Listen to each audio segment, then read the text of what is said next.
After a bumpy Wednesday, Mother Nature pulls an about face and decides to give us a perfect day for baseball, and it's an important one here in Ascension Parish. The Dutchtown Griffins and the East Ascension Spartans tangle in a big district matchup. Of course, bragging rights are always on the line, but more importantly, both teams are looking to solidify their spots in the playoffs. Tonight, the Spartans host the Griffins live on the REV Game of the Week.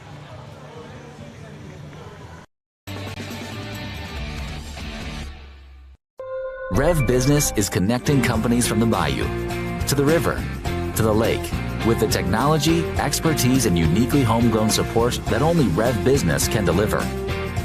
From internet and hosted phone to managed Wi-Fi and Metro E, our best-in-class services are tailored to your needs, backed by in-house support and a local team devoted to keeping your business up and running. Visit us at letsrev.biz. REV Business. The best way to recruit for at-home tailgating is Chris's Specialty Foods. Wings, burgers, brisket, steak, and boudin. All of the 5 stars are at Chris's Specialty Foods. Millerville, New Orleans, Prairieville, and Frisco. Everybody loves Chris's authentic Cajun meat.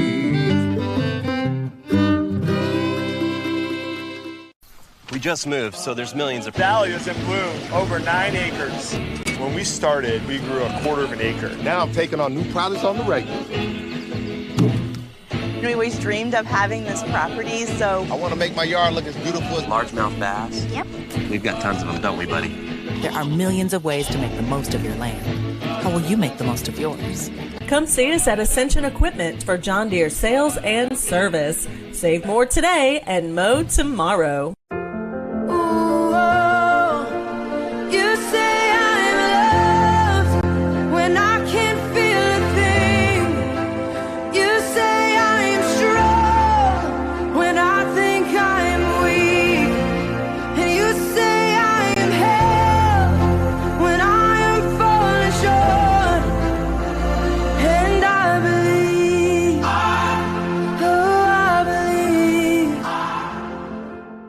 Piku Builder Supply, your one-stop lumberyard, provides an extensive selection of quality building supplies for your new construction and remodeling. We offer computer-aided estimating of your building and remodeling plans, as well as blueprint copies. From humble beginnings to becoming the industry leader in Gonzales and beyond, Piku proudly supports our local community because we believe in giving back to those who have had a hand in our success.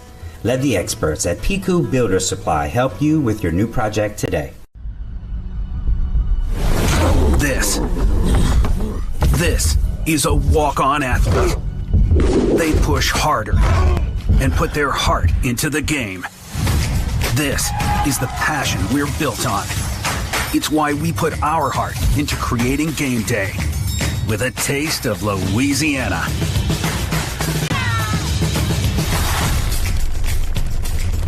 Walk-ons, we live for this. Looking for an extraordinary education opportunity? Introducing Ascension Public School's Early College Option Program, where you can earn a high school diploma and an associate's degree from River Parish's Community College at the same time. Experience the best of both worlds as high school seamlessly blends with college coursework in a rigorous yet supportive program. Yet stay connected to your home high school through clubs, organizations, and sports. And here's the best part. Students pay no tuition or textbook cost. Ascension Public School's Early College Option Program, where your future begins today. REV Business is here to connect your company beyond your storefront. We're here to power your passion, improve your communication, and link you to your customers with the services you need and the local support you deserve. From operating your front office to tracking your inventory, our team is ready to deliver services that transform your day-to-day with flexibility and consistency, so you can focus on what matters most, your customers. REV Business. Oh, what a difference a day makes. It's a gorgeous day here at Johnny Ambo Park. I'm Jimmy Frederick, along with me, East Ascension Hall of Famer. His number is on the wall in center field, Mike Moeller. Mike, thanks for being here as always, and we love to have such a legend in the booth with us. Yeah, always a pleasure. Great to come back to Johnny Ambo Park. A lot of good memories here. Well, we've got a great baseball game on tap for you. Of course, this is the final weekend, the final 2 games of the 5-5A district season, of the regular season period.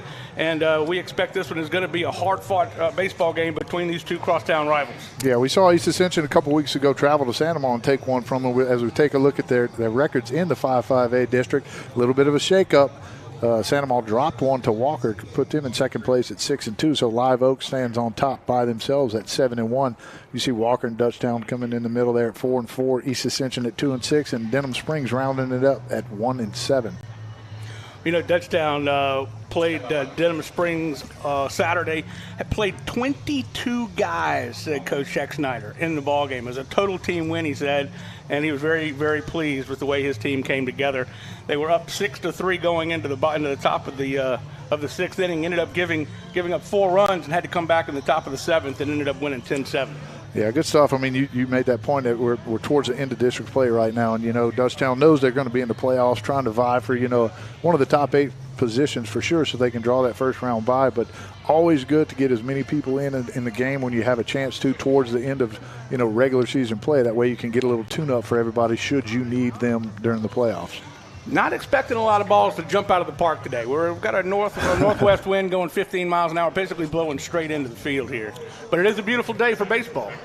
Yeah, it is. This is a tough yard to leave to begin with. I mean, this is one of the biggest yards I think in the state. I mean, a lot of it's changed obviously since, you know, I've played, but there weren't many balls that left this yard back in, you know, I don't even want to date myself, but back in the day when we used to play, it's tough to get the ball out of here.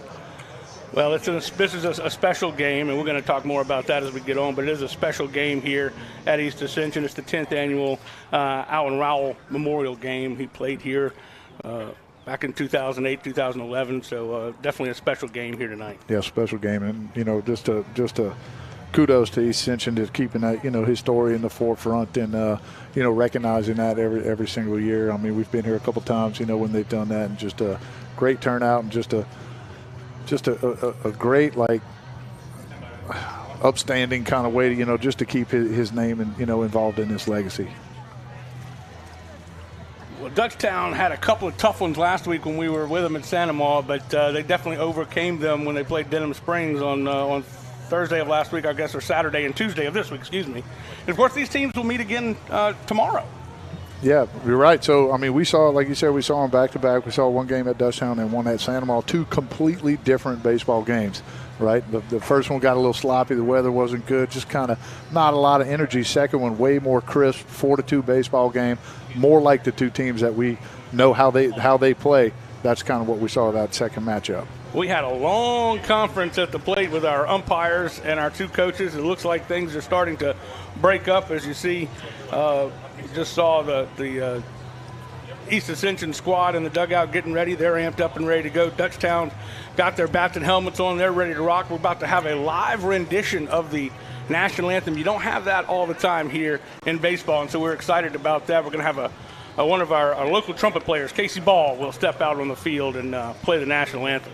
Yeah, kind of cool. What a better place than Louisiana, right? I mean, I guess we could be in New Orleans where all the jazz is, but, you know, if you're going to hear some kind of instrument around this area, probably going to be a trumpet or a saxophone even, maybe.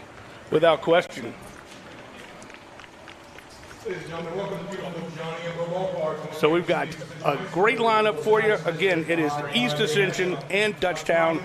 Both teams pretty close, pretty sure both teams are going to be in the playoffs, and we're going to talk about that later as the game progresses. But this is an important game for positioning in terms of power points.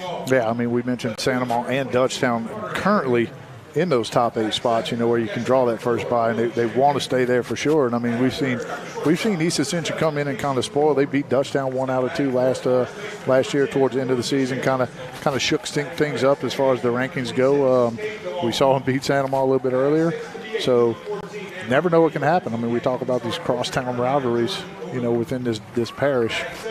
Doesn't matter who has who. It's going to be interesting. And, you know, I think this is one of the few, and we've got our starting lineups, but we'll talk about what I was going to say in just a second. Go ahead. Yeah, if we look at Dutchtown's leading off for them is going to be Carter Hanberry in left field. Dylan Champagne, the catcher, is going to hit second. Casey McCoy, the shortstop, hits third. Batting cleanup, Dylan DeSherry plays first base. Hitting fifth, the second baseman, Cade DeLong. Hitting sixth, Andrew Fields. He'll be the DH tonight. Hitting seventh, third baseman, Ethan O'Quinn. Batting eighth, Logan Mayo, the center fielder. And hitting ninth, Rylan Mayo, the right fielder. We are just about set for our national anthem. And again, we'll have 2 first pitches, which is an exciting thing. We'll tell you who those folks are going to be in just a minute.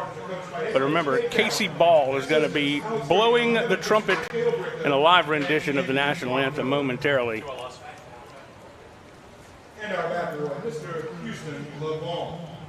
Bad boy getting a little bit of extra pub out here today. And we will do that with Casey Ball playing the national anthem again, local trumpet player from right here at East Ascension. Mr. Casey Ball.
Casey Ball lays it down as we get ready to get started here.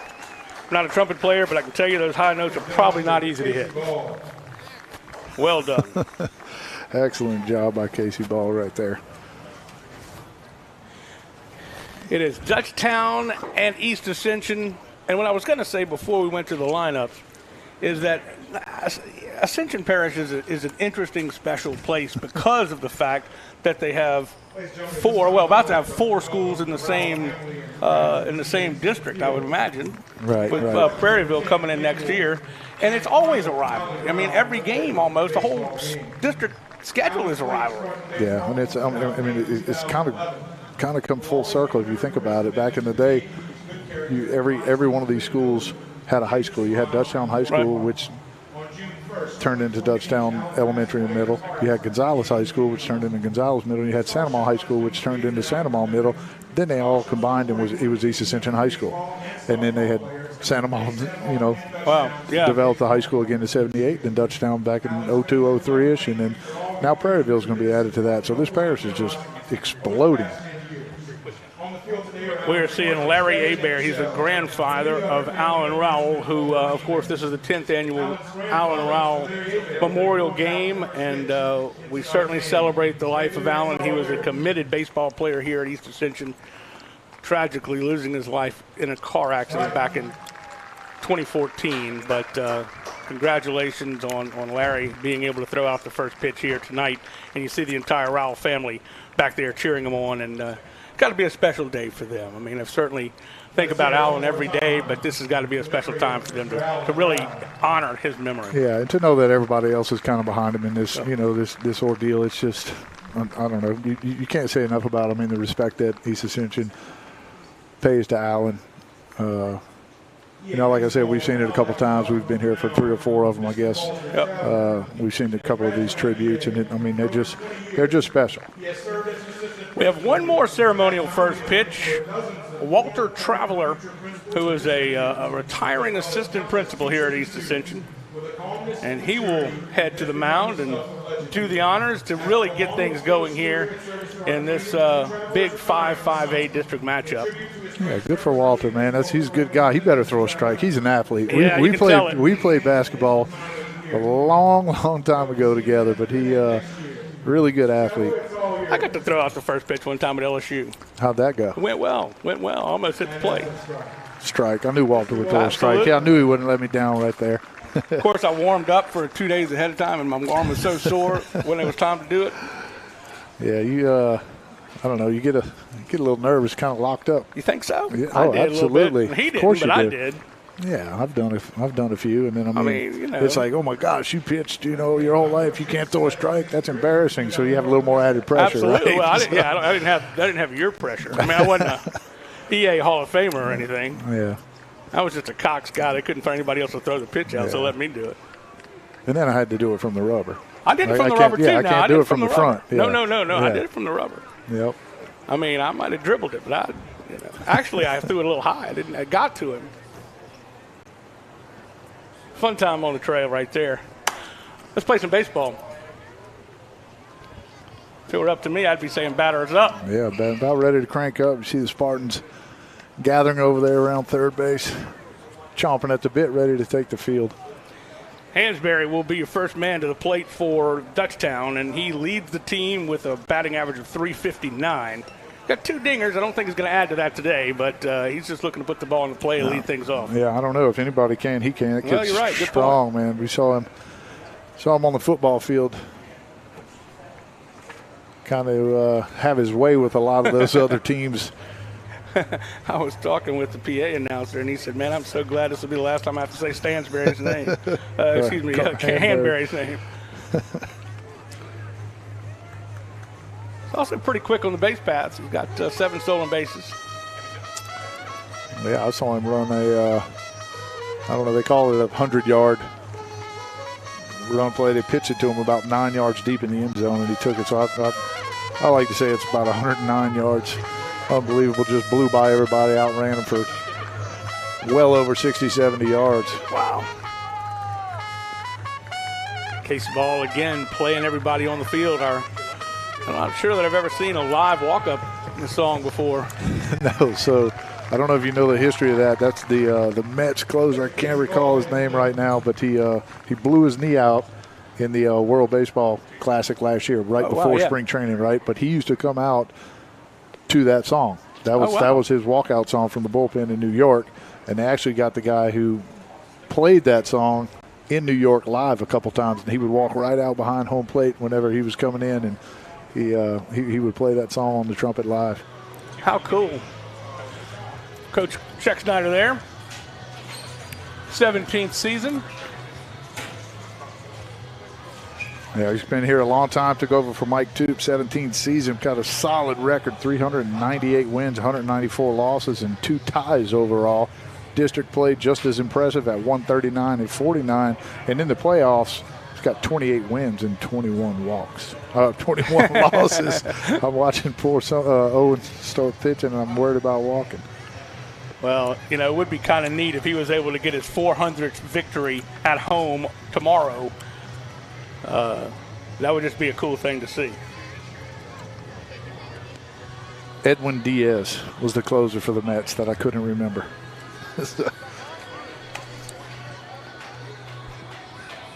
And we are just about set to start this baseball game here from Johnny Ambo Park. Yeah, Owen Sonia, big lefty on the hill, has been solid for East Ascension this season. You see him feature fastball, changeup, curveball. Looking ahead, trying to get ahead of these Griffin hitters early. Likes to change speeds. Take a little off. Spin it. And here we go. We are ready for the first pitch here. Glad you joined us on the REV Game of the Week. I'm Jimmy Frederick, along with me, Mike Moeller. And that first pitch is a strike, finds the outside corner to Hanbury.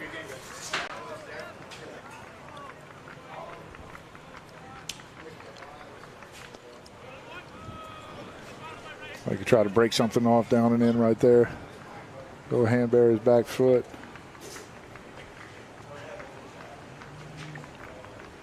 Swing at an inside pitch. Ahead of the count. We saw a lot of that last week, but of course it wasn't East Ascension, but we saw a lot of the pitchers being ahead of the count.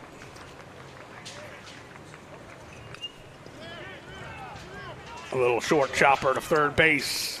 Throw is in time. Nice play by Froese right there. Got to get rid of it high hop. Not much time with Carter going down that baseline pretty quick.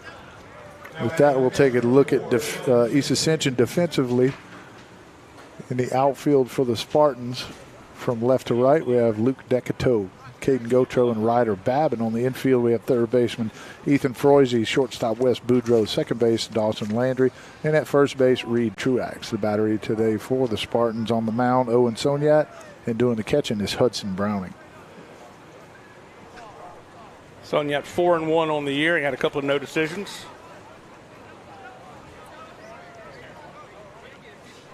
A little bit of a discussion, but I think they got it squared away.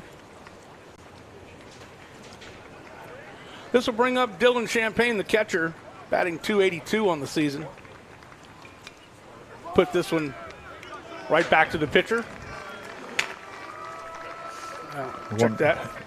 First baseman, one pitch, one out. Got to love that if you're Soniat.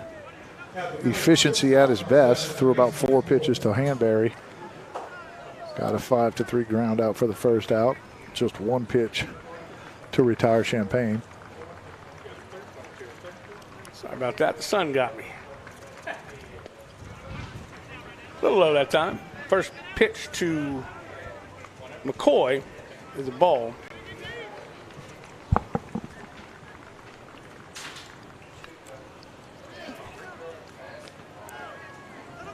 Throw. 3 up, 3 down. From Boudreaux to Truax, 3 up, 3 down goes the inning. No hits, no runs, nobody left on. We head to the middle of the first. No score as of yet. Let's take a look at the batting lineup for the East Ascension Spartans today. Leading off is going to be the shortstop, Wes Boudreaux. Hitting second, Caden Gotro. He's the center fielder. Batting third, the catcher, Hudson Browning. Hitting cleanup, the left fielder, Luke Decato. Batting fifth, Reed Truax. He'll play first base. The right fielder, Ryder Babin, hits sixth. The designated hitter, Tanner Stanger, hits seventh. And in the 8th hole, the third baseman, Ethan Froese. And hitting ninth, the second baseman, Dawson Landry.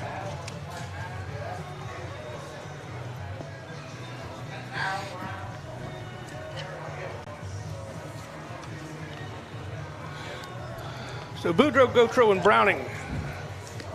It's kind of the old Boudreaux, Gotro, Thibodeau maybe. That's all we needed was another O in there somehow. Take a look at Coach Cade Cowan. Where is that, Cade? Well, that's not Coach Cowan, I don't think. He's not a third. I can't tell where he is over there. It's a beautiful field, but the sunshine does come right into your eyeballs when you're sitting in the press box. I'm pretty sure it's setting right on the bleachers in front of us right here. It's tough to see. Anyway, we look at Coach Cade Cowan. He's been here not quite as long as Coach Shakes and I have been at Dutchtown. Just his 7th season. He is 96 and 119 overall with a district record of 29 and 28. 3-4 in the playoffs is Cade Cowan. Number 12, Wes Boudreaux.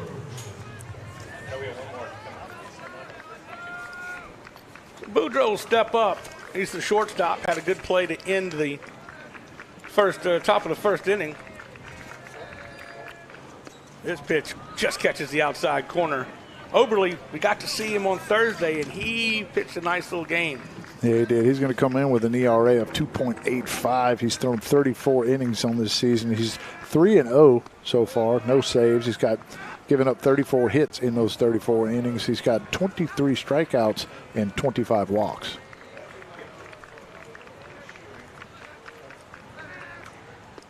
That breaking ball finds the mark. 25 walks kind of surprised me. I've never seen Jordan walk that many people.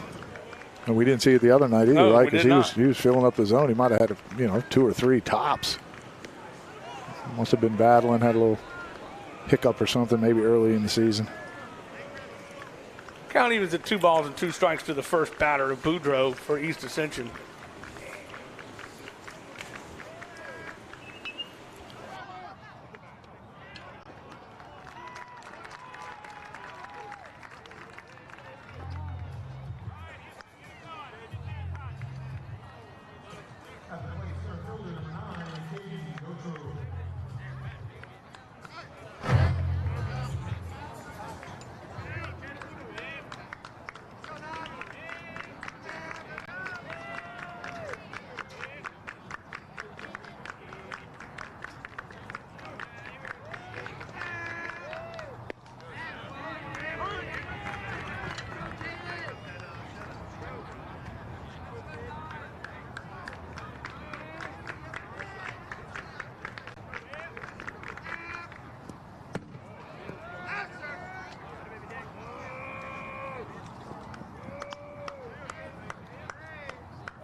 Back and breaking ball. Crossing the plate, strike 2.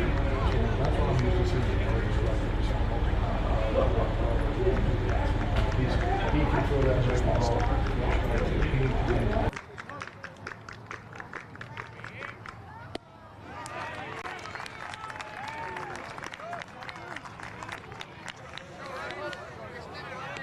As the plate, the catcher, number 17, Hudson Browning.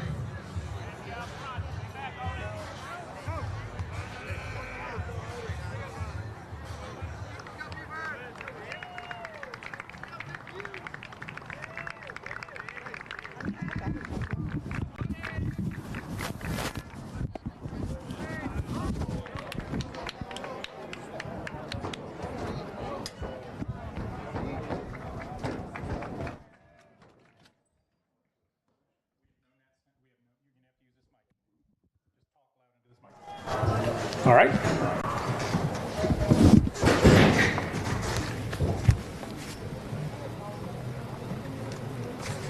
So again, Browning, only a sophomore, like you said. Pitched a little bit outside that time.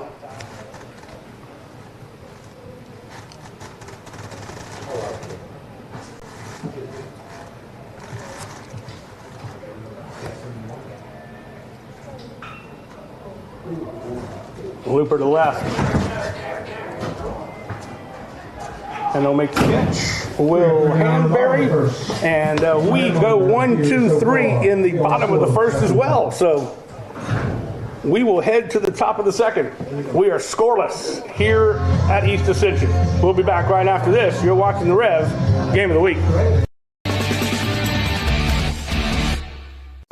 Rev Business is connecting companies from the bayou to the river to the lake with the technology, expertise, and uniquely homegrown support that only Rev Business can deliver. From internet and hosted phone to managed Wi-Fi and Metro E, our best-in-class services are tailored to your needs, backed by in-house support and a local team devoted to keeping your business up and running. Visit us at letsrev.biz. Rev Business. The athletic training staff of East Ascension High School would like to thank Ascension Equipment, Our Lady of the Lake Health, Piku Builder Supplies, Ross Downing Buick GMC, Walk-Ons, We Live for This, Glaze, Heating and Air, SKR Construction, Austin Fire Systems, for their support of our EA Sports Medicine Program. All right, we are headed to the top of the second inning. It's the middle of the order for the Spartans. Check that for Dutchtown. That inning was so quick, we forgot to flip our book. I'm telling you. Dylan DeSherry, Cade DeLon, followed by the DH, Andrew Fields. Both pitchers come out pumping strikes, very efficient. Both pitchers less than 10 pitches in that first inning. each side retired. 1, 2, 3.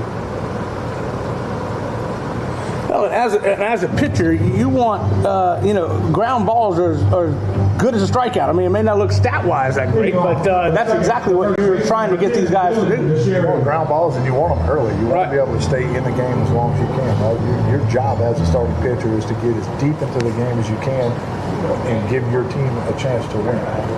I think Sonia threw maybe 10 pitches, maybe 12 total. Maybe, yeah. Maybe. 10 at the most, I'm saying. I'm with you. Call strike inside corner. Again, first pitch strike. A little bit inside and low.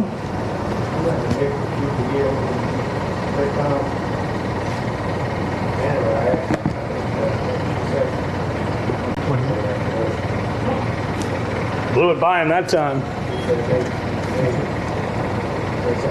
Change the look ahead, likes to hit that first pitch fastball, try to get you maybe to swing over the top of that ball. He threw that same pitch through the hand there, right there to the cherry. Swing over the top of that back foot breaking ball. Foul ball.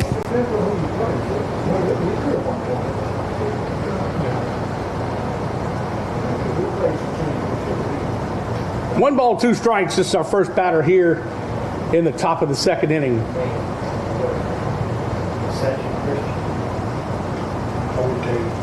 That'll be driven, line drive, caught by the second baseman, fading over to his left. Cade, check that. Landry. I had a little cut on it. If you saw it off the bat, I thought now batting second baseman number 26. Get the gap right off the bat, and I saw Landry kind of get over there like, nah, this is kind of corner right here, so he must have got it off the end just a little bit. So line out for DeSherry brings up Cade DeLon. DeLon batting .279 on the season. On last week, get a couple big knocks and some RBIs and make some stellar plays defensively at second base.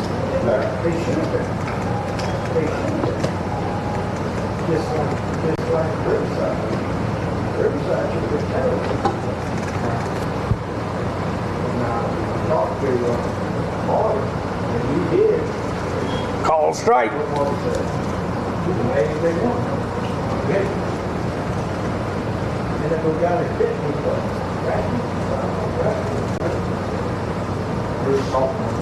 Well, off-speed pitch that time, a little high.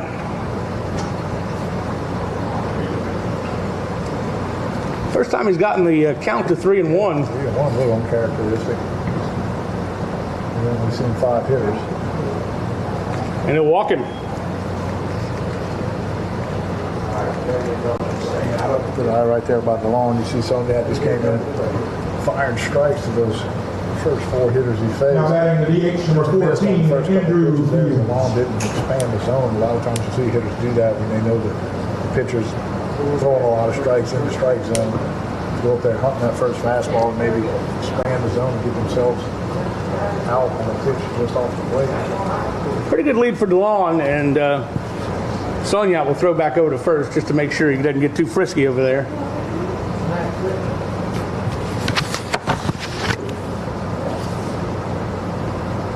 DeLon's only stolen 1 base. Probably not a threat. This is the DH, Andrew Fields.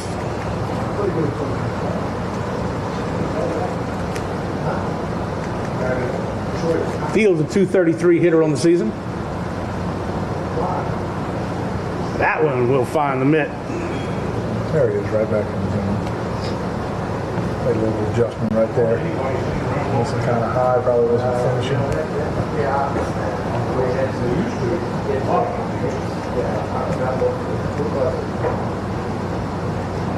Just a leisurely throw to first. Nothing too anxious. Throws DeLon right there. Yeah. I don't think he wasn't going, but he was about to get an aggressive secondary lead.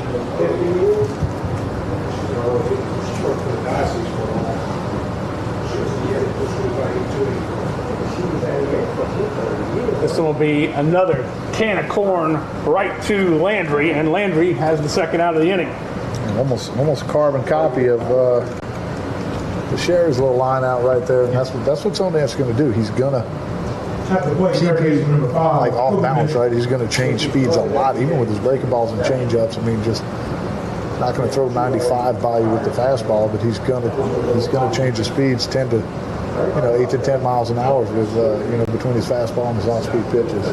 It's just tough to get comfortable and center the ball. Kobe Mitchell, your third baseman. He's a 7-hole hitter for the Griffins.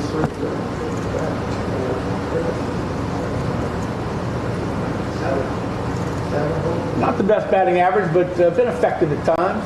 Okay, so then I misspoke whenever I announced that. I had it at Ethan Oakland playing third, but it's going to be Kobe Mitchell. That's what I'm saying. You can't assume too much. I blame that on the director. The director, and that one, the base hit up the middle, first base hit of the ball game for either squad. Now batting center fielder number 2, Logan Mayu.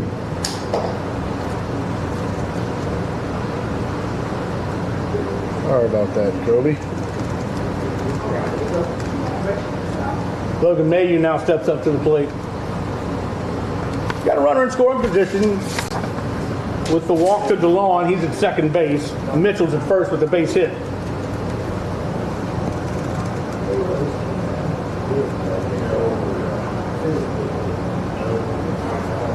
Had to battle that one a little bit. Yeah, got inside on him, threw something in on his hands right there, trying to jam him. Had to get a little weak ground ball.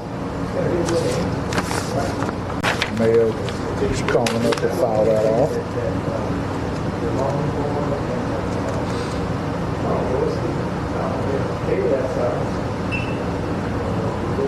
Oh, did he get it?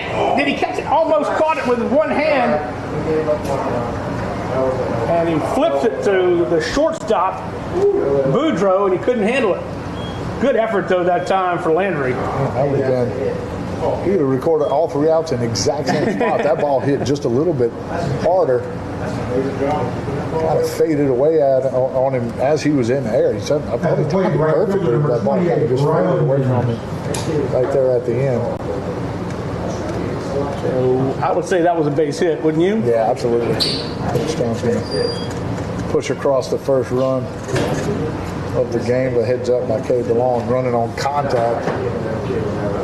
And Landry's little flip to second got away from Wes Boudreaux. Allowed Cade DeLong to score there. I was just amazed by the athleticism of Landry. My goodness. Had it in his glove, bounced out, almost caught it with his bare right hand, picked it up on the bounce, flipped it, just couldn't quite get there. Or couldn't quite find the glove of Boudreaux. Oh, on the count, square and the bunt. We saw a lot of that last week. Oh, yeah, especially with those Mayo brothers. They can fly. They can get down that line. You see Rylan right there trying to push bunt probably that one to second base. You see Dawson Landry playing pretty deep back there. Not a bad idea. Get yourself on the base. Flip that lineup over to get Hanberry back up there. 2 outs. And this was going to be off the hands, scooped up by Landry, throws to first. He got the out. He gets all 3 outs. So on 2 hits, 2 runners left on, 1 run scores, no errors, and we head to the middle of the second inning. Yeah, with that being said, I know we touched on the district standings and records a little bit, before the game started. So we'll take a look at the Division I non-select baseball power rankings, how the District 5-5A looks so far. We got Sandoval coming in at number 3, Live Oak at number 4, which I'm not sure when we actually got these stats right here, because I know Live Oak did move ahead of Sandoval in district play. Not that that matters, because power of schedule or whatever. But then you have Dutchtown coming in at number 5, Walker at 11, East Ascension at 14, and Denham Springs at 23. So as of right now, if the season would end today, District 5-5A would have 3 teams in the top 8, which they would get that first round bye, which is crucial.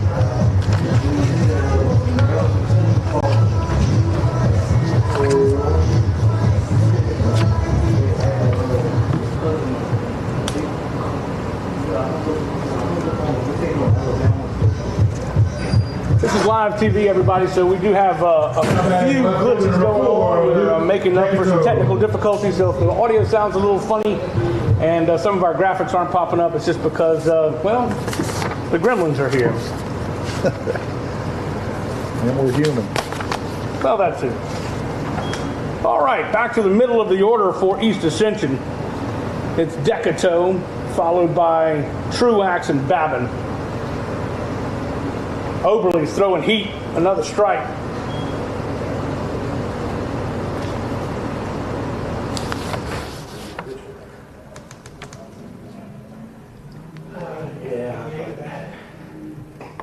That was a little outside.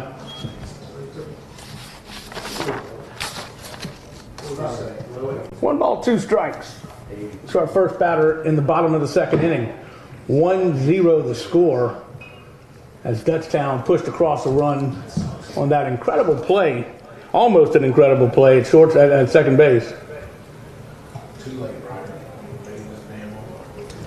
Pretty good cut right there by Decato. You got that pitch. Probably outer third up in the zone. Took a really good pass at it, fouled it off with some velocity. Which kind of telltale sign that he just missed it. Oberle wanted him to chase that one. Evens the count at 2-2.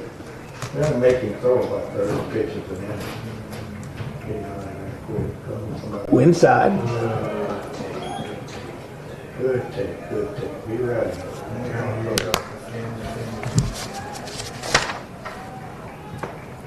Good shot from our center field camera there. Swinging. Out number one, and Oberle continues his dominance on the mound here in this early going. Number 25, Reed Truax. Reed Truax, first baseman will come up.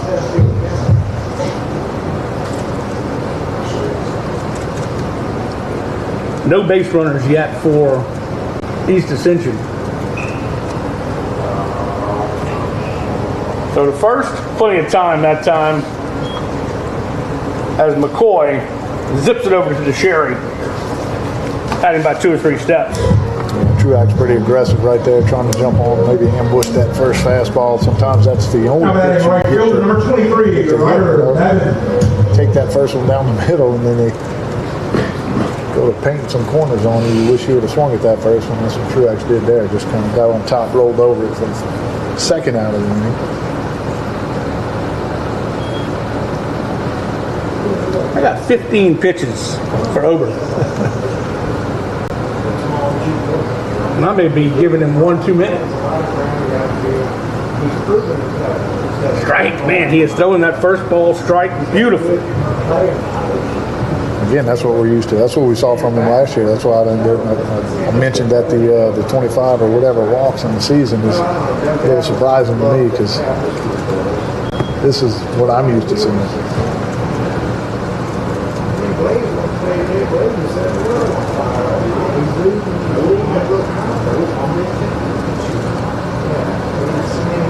Got him on the outside corner. Good fastball right there on the outside. Sometimes those are good takes too. I mean, if they're that good of a pitch, you're probably going to get yourself out if you swing at it anyway, right? So just take it and hope he makes another mistake, because that one goes a little bit foul out the left field line.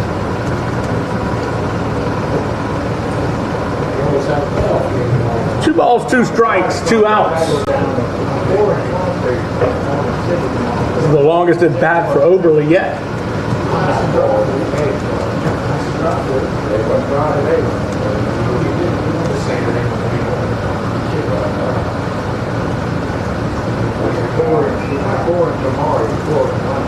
Tried to get him with the breaking ball right there, left it up just a little bit. Good job by Babin to fight that off and stay alive.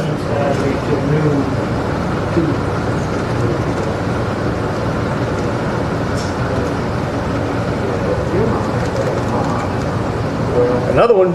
Again, good battle right here. Oh, Oberle doesn't have overpowering speed, but he certainly has command of his pitches. He's putting the ball where he wants to put it. Yeah, a lot of times that'll it can be deceiving. That'll make that fastball jump even a little more if you can control your off speed. Throw it when you want it, where you want it. Makes that fastball jump as it gets like that off speed pitch right there. 1, 2, 3 goes the inning. 6 batters, 6 outs. And we're going to take a break. We'll be back after this. You're watching the Rev Game of the Week.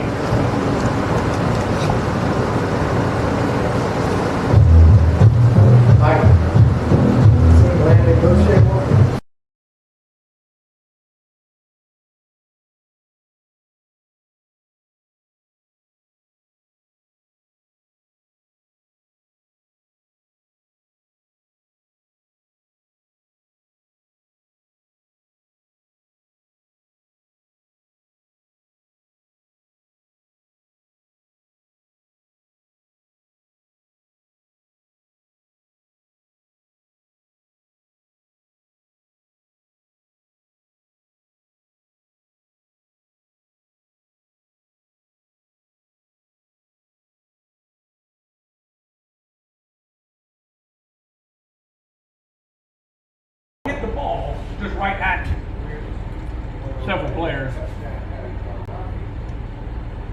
Yeah, weak contact. That's what someone else can do to it. Say it changes speeds, moves it around, changes the eye level. So it has a velocity. It's get away from the bat, but just get away from the bat. Yeah. Maybe a little number off the end, maybe a little jam hand on top of hands. Keep the velo on, the exit velo down. Right to Foisey. Foisey throws to first. 1 away. That is exactly what Hanbury did the first time up. Yep. You got to keep that ball down in the zone. Maybe a little change of speed. Take something off. You get those hitters out in front of that, and you're going to get them to roll over and hit those weak ground balls. Dylan Champagne, the catcher, will step into the batter's box. Lefty on lefty battle right now. 1 away.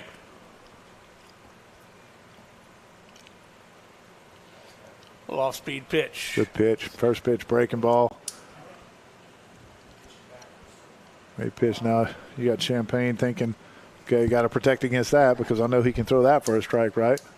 So now Soniat probably doesn't even have to go back to it if he doesn't want to, but he does there. A looping foul ball out of play. Foisey was hoping it would stay in just enough for him to make a play on it, but did not do so. Yeah, maybe in the old dugouts that we used to have, where you couldn't come outside like that to the gate. Could have made a play there.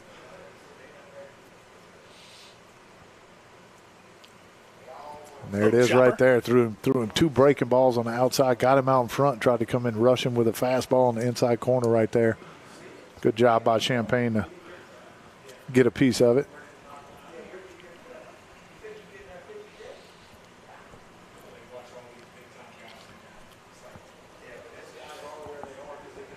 Right to the left fielder who makes the play, Luke Decato. And just like that, we have 2 down. Again, went back to that breaking ball, showed him inside. Now you got to protect there too, right? Because he proves that he can throw strikes in there. So you kind of got to protect against both sides of the plate and both speeds. And that's the result you're going to get a lot of the times when you can command the zone like that. That one's outside to Casey McCoy. McCoy grounded out to shortstop for the 3rd out of the 1st inning. It's fair ball. Foisey guns it to first. Got him. Nice play. Man, right on the line. Yeah, take a step back, 1 step behind the bag, rear back, and throw a rocket over the first. The 3rd out of the inning. Another efficient inning for the Spartans. I would say so. As we head to the middle of the 3rd inning, heading to the bottom of the 3rd, I guess we should say. Well, with that, let's take a look at the Dutchtown seniors. We have a photograph there. We have it right there. You see them from left to right. Riker Rogers, Carter Hanbury, Ethan Oquan, Dylan DeSherry, Max Heinz, Jordan Oberle, and Logan Mayo.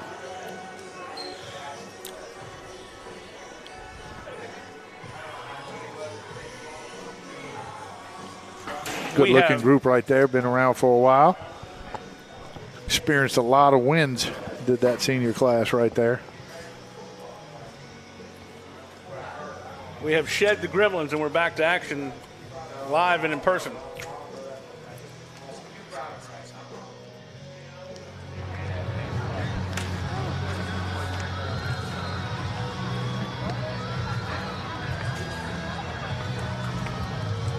So East Ascension will have the bottom of the order up. Tanner Stanga, the DH.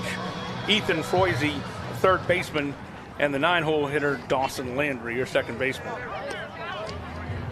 29 pitches through 2 innings for Oberle. 29, really? I wouldn't have thought that many. According to the executive producer. Okay, I'm not going to question him. He's got more fingers and toes than I got.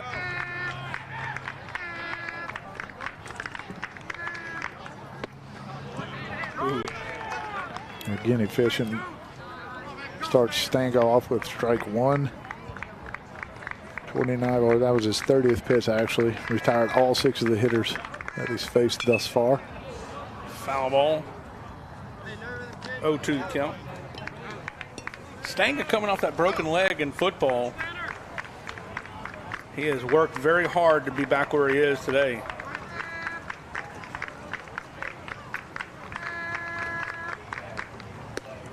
Boom!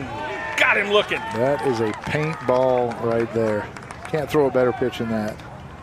Perfect fastball on the outside black. 4 KOs for Oberle.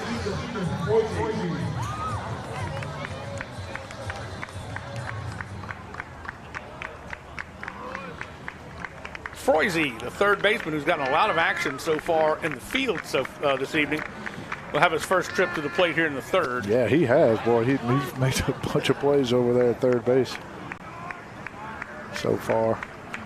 Got to love that as a fielder, right? Yeah. Well, you got a pitcher up there that's just pumping strikes, getting some action, getting a lot of ground balls, keeping you in the game. Pop up, looking to make the play. Cade DeLong, and he will make the play. It's just a tough play. Look at the. I'm just looking at the fielders. All the outfielders came in. All the infielders went to the ball right there. That was a big league pop up. Took a long time for that ball to come down.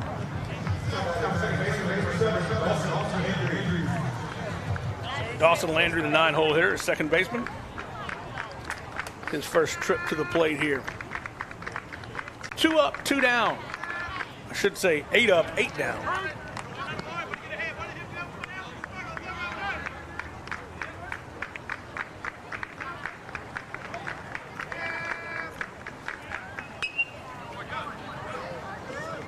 Again, ahead of the count, 0-2. Broken record over here.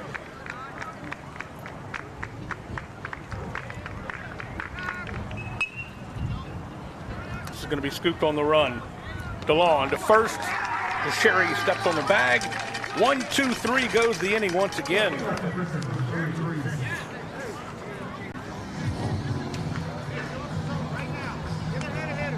We will head to the top of the 4th inning. Don't go anywhere, folks. You're watching the Rev Game of the Week.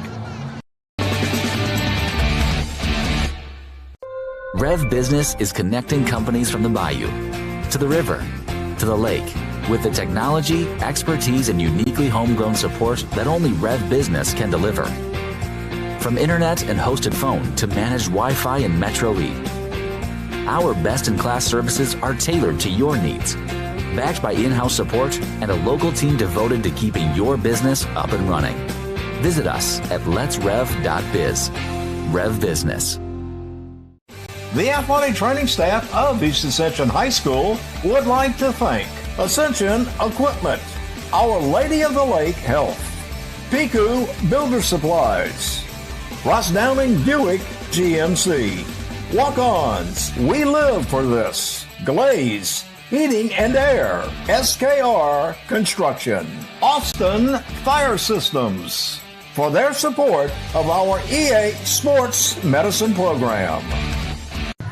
We have a pitcher's duel on our hands. It is 1-0 Dutchtown leading the home team, the East Ascension Spartans. We head to the middle of the order for Dutchtown. It'll be DeSherry, DeLon, and Fields. And And this is everything we would want it to be in a pitcher's battle or defensive battle, really, because the defense has played very well for both teams. Yeah, and I mean, like I said, when you have pitchers that are throwing strikes, right, then your defenders can anticipate, some action. They're going to be on their toes. A lot of times when you have pitchers throwing a lot of balls, maybe a little, deeper in the counts and then even a lot of walks, that's when you're going to see your infielders maybe get on their heels and start booting a couple balls and making some errors, which snowballs, and then that's where you get yourself into trouble.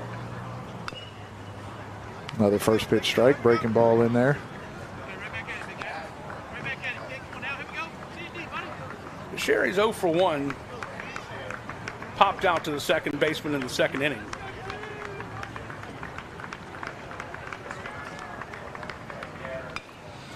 This one's going to be a slow roller. Scooped. Landry first. Got him. Play Dawson. Oh, he's got to come and get that ball right there. He almost makes that play on the grass. Kind of a high chopper. DeSherry getting down the line right there. Good play by Landry to get that first out. Cade DeLon walked, scored a run in the second. He's the only run that's come across the plate so far. This one's going to be another looper. Man, I tell you what, Landry's from left to right all over the field. He's made just about every play of the field. We were talking about Froese making a bunch of plays. I mean, Landry's, I don't know, he's kind of topping him right now. And it's all kind of like those same plays, right. Those little lazy kind of little line drives.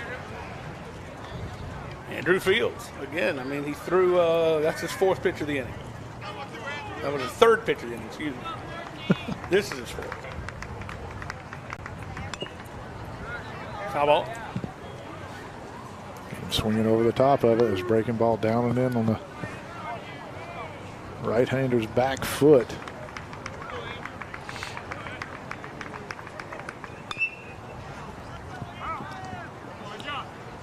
Just a bit wide.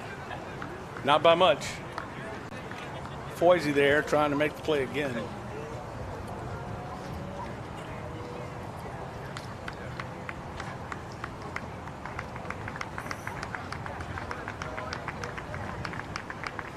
Two and 2 outs. This is going to be a dribbler. Can Landry make this play too? He scoops it, throws to first. Did he get it? Got him. I was about to say, guess who? Landry again. Oh, man. Another weak ground ball. He had to charge that ball as well, right? I mean, got to hurt and get rid of it. Fields busting it down the line. Man, oh, man. This could be the quickest game in baseball history. Not if you keep jinxing this. Well, you're right. Just no. The announcer's jinx is real, brother. Right, it sure is. The announcer's jinx is real. With that, let's take a look at East Ascension's seniors for this 2024 season. There they are. Good-looking group of guys right there from left to right. Luke Giat, Luke Decato, Ethan Froese, Wes Boudreaux, Court Delat, Owen Sonyat, Ryder Babin, and Tanner Stanga. I will point out, not very often that you see East Ascension have more seniors than Dutchtown, or anybody than Dutchtown, for that being said, right? Dutchtown's got a pretty small senior class this year from what we're used to seeing. Right.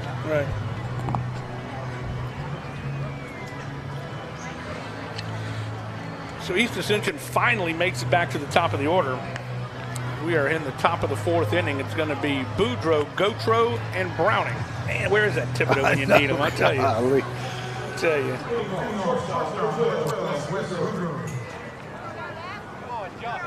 Boudreaux grounded out to the first baseman to start things off.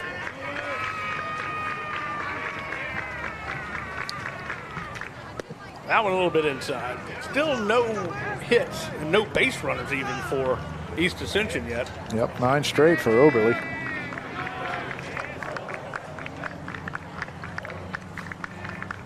Ooh. And there we did it, jinxed. Yeah, I tell you. Right in the small and back. Well, curveball got away from him right there. Boudreaux wears it right between the numbers.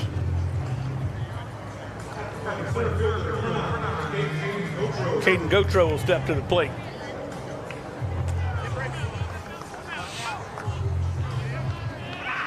I have seen and been a part of many of announcers' jinxes.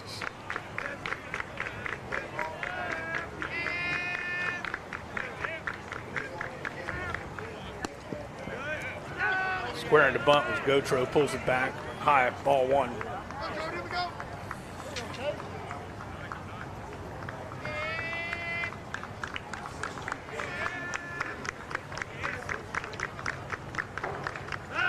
Go to first. Plenty of time.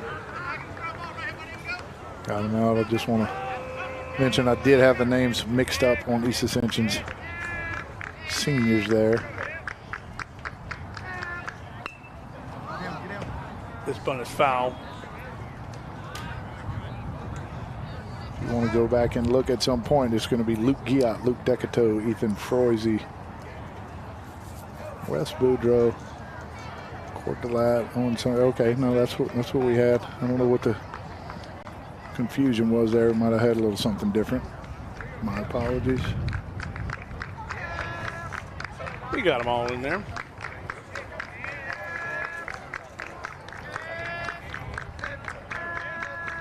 He's off and running. Big jump that time. You think? By Boudreaux, my goodness. They'll try to manufacture some things here. Coach Cowan not taking any more chances. Runner in scoring position now in Boudreaux after stealing second base.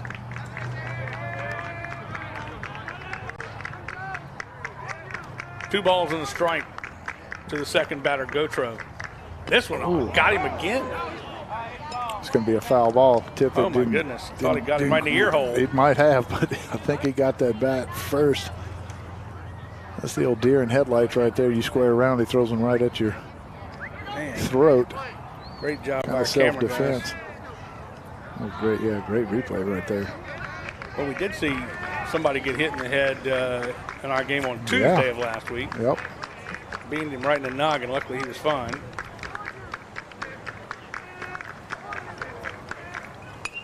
This pitch high in the zone. It's popped up. And it's out of play. 2 balls, 2 strikes, and Gautreaux is battling here. Yeah, he's got the bunt off now, probably with 2 strikes. Still going to try to move him over, probably try to hit that ball to the right side, see if he can't get something middle to middle away. Maybe a little bit easier to handle, trying to get Boudreaux over to third.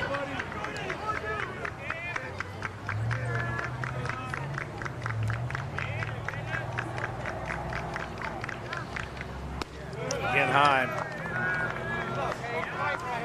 Oberle has not had control problems up to this point, and it's still not like he's having control problems. It's just that he's missed a couple of times, and he hasn't done so in the first 3 innings.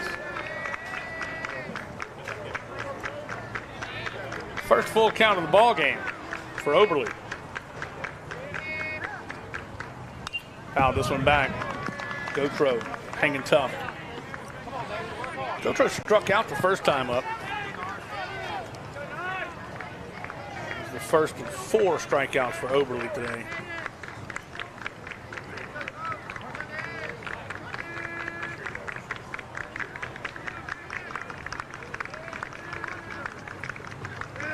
Checks the runner at second base. Nobody holding him on. He'll step off the mound.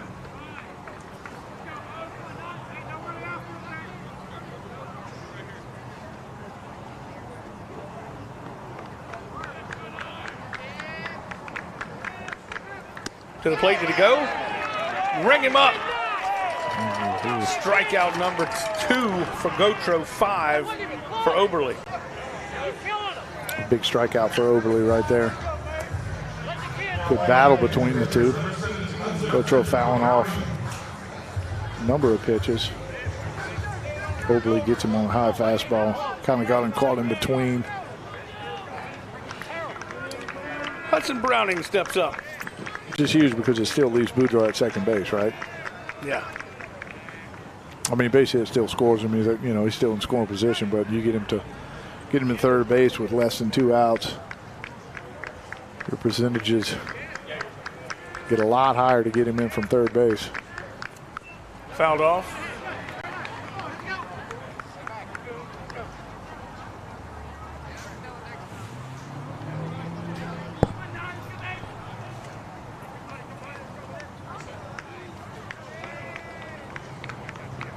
Oh, 1 to Browning.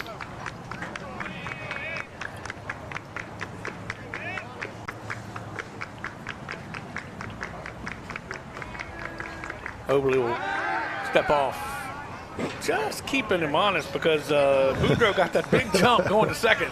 Yeah, there was no contest, right? I mean, it was kind of like he was like half running to second base, kind of a jog. That breaking ball is a little high and outside.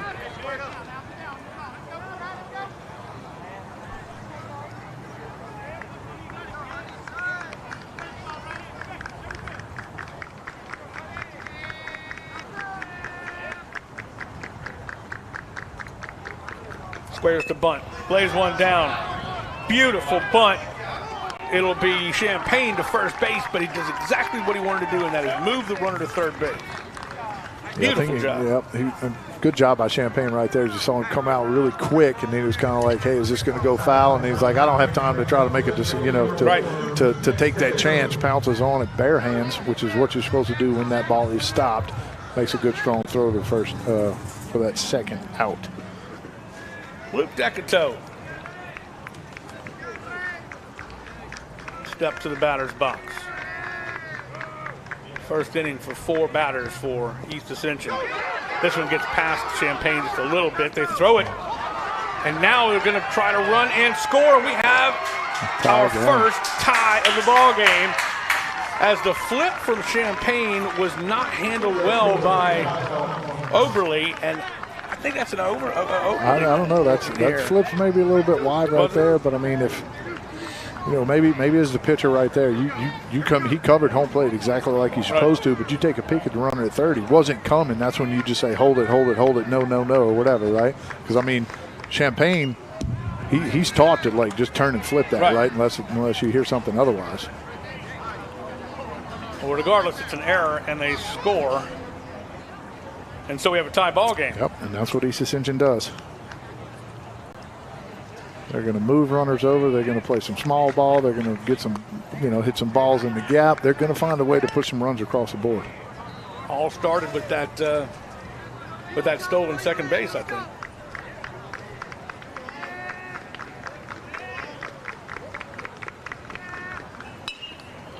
This will be a can of corn, line drive. Reaching up for it is DeLon, and that will do it. So, no runners left on. 1 run scores on 1 error, and we will head to the to the 5th inning. We'll be back right after this. Now we've got. Yeah, let's take a look at the seniors again, so we'll make sure we got those right for East Ascension. From left to right, we got Tanner Stanga, Ryder Babin, Court DeLatte, Owen Soniat, Coach K. DeLon, and then Luke Guillot, Wes Boudreaux, Luke Decato, and Ethan Froese.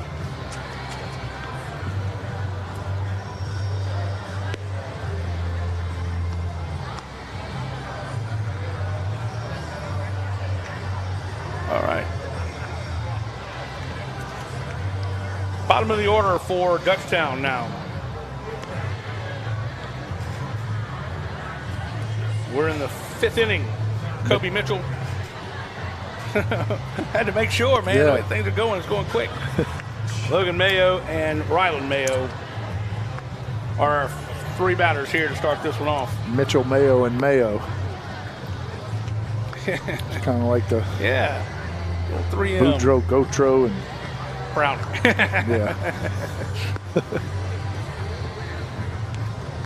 Make his middle name Browning. His last name is now Thibodeau. Soniat's still on the bump, still changing speeds, filling up the strike zone, keeping these hitters, Griffin hitters, off balance, and that's what we talked about, right? You want to do, as a starting pitcher, get yourself deep, be efficient, keep your pitch count down, get deep into the game, and give your team a chance to win. That's exactly, we're in the 5th inning. Top of 5 right now, 1-1 game.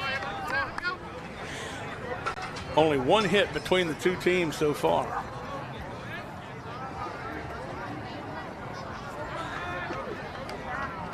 Boudreaux, of course, was hit by that pitch to start off the bottom of the 4th, and that's how he got on base, but he still has not given up a hit yet. Yeah, EA goes hit by pitch, steal, sack bunt, wild pitch to tie the game.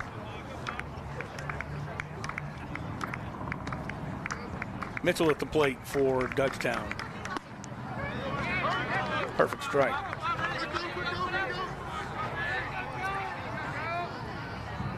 Man, if that someone just get behind that tree, where's that? Grounder. Scooped up. Kobe Mitchell. Nope, that's grounds out. That's Froese there, but that's another. I mean, they're either going to hit. Do we even need shortstops? First, No, we don't. I guess we need first basemen. No outfielders. East Ascension just needs Froese and Dawson, Landry, and Truax out there right now. Froese was playing way in right there, too. As he is again, you see him retreating a little bit right here. There's the bottom of this lineup, and Mitchell, Mayo, and Mayo can all run well, trying to take away that that drag bunt down the third base line. Called strike two. Well, not called. Swung on strike two.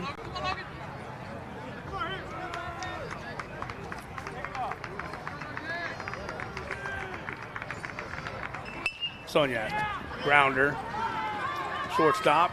Plenty of time for Boudreaux to Truax. Guess we'll keep the shortstop in for now. Yep. Every now and then they'll throw him a bone out there and get him a ground ball, right? It was a slow roller. It didn't really get to him quickly. He charged it just enough, and he didn't get him by much, but he fired it across the diamond. Yeah, Mayo's going to be quick. He's quick out of the box. This is Ryland's brother, right fielder.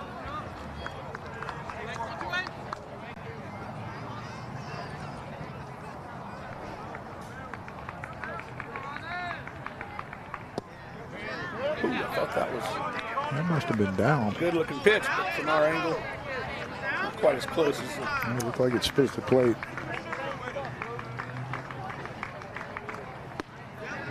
that one. Finds the strike zone. There it is. There's not a better pitch in baseball than a 2-0 fastball in on the black. You can throw that. Everybody's looking middle to middle away to get extended on something. Knocked it down.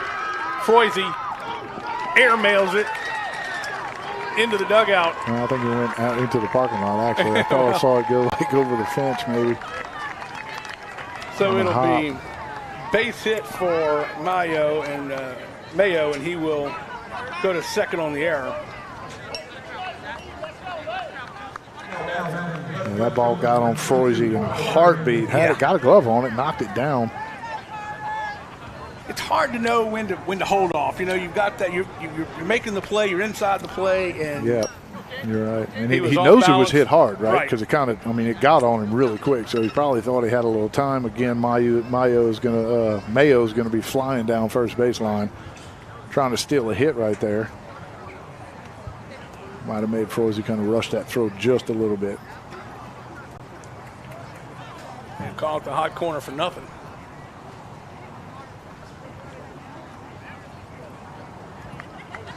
We have 2 outs. We're back to the top of the order with Carter Hanberry. Hanberry's grounded out to Froese twice.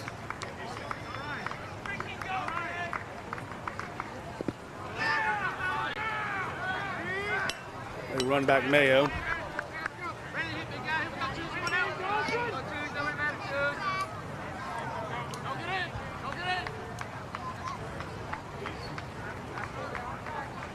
So far, Dutchtown has not gotten anything out of the infield except for one fly out to left field in the third.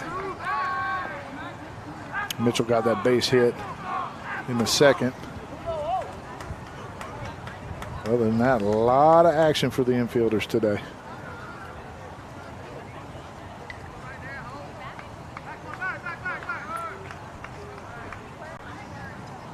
See Landry trying to sneak in behind Mayo right there.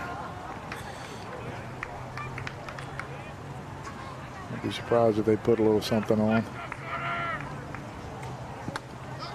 Gets away from the catcher Browning, and that will advance Mayo to third. So Ryland is now in 60 feet away. 90 feet away, excuse me. Yeah, and that's kind of a danger zone right there. Another wild pitch like that, he scores easy, right? Speed kills.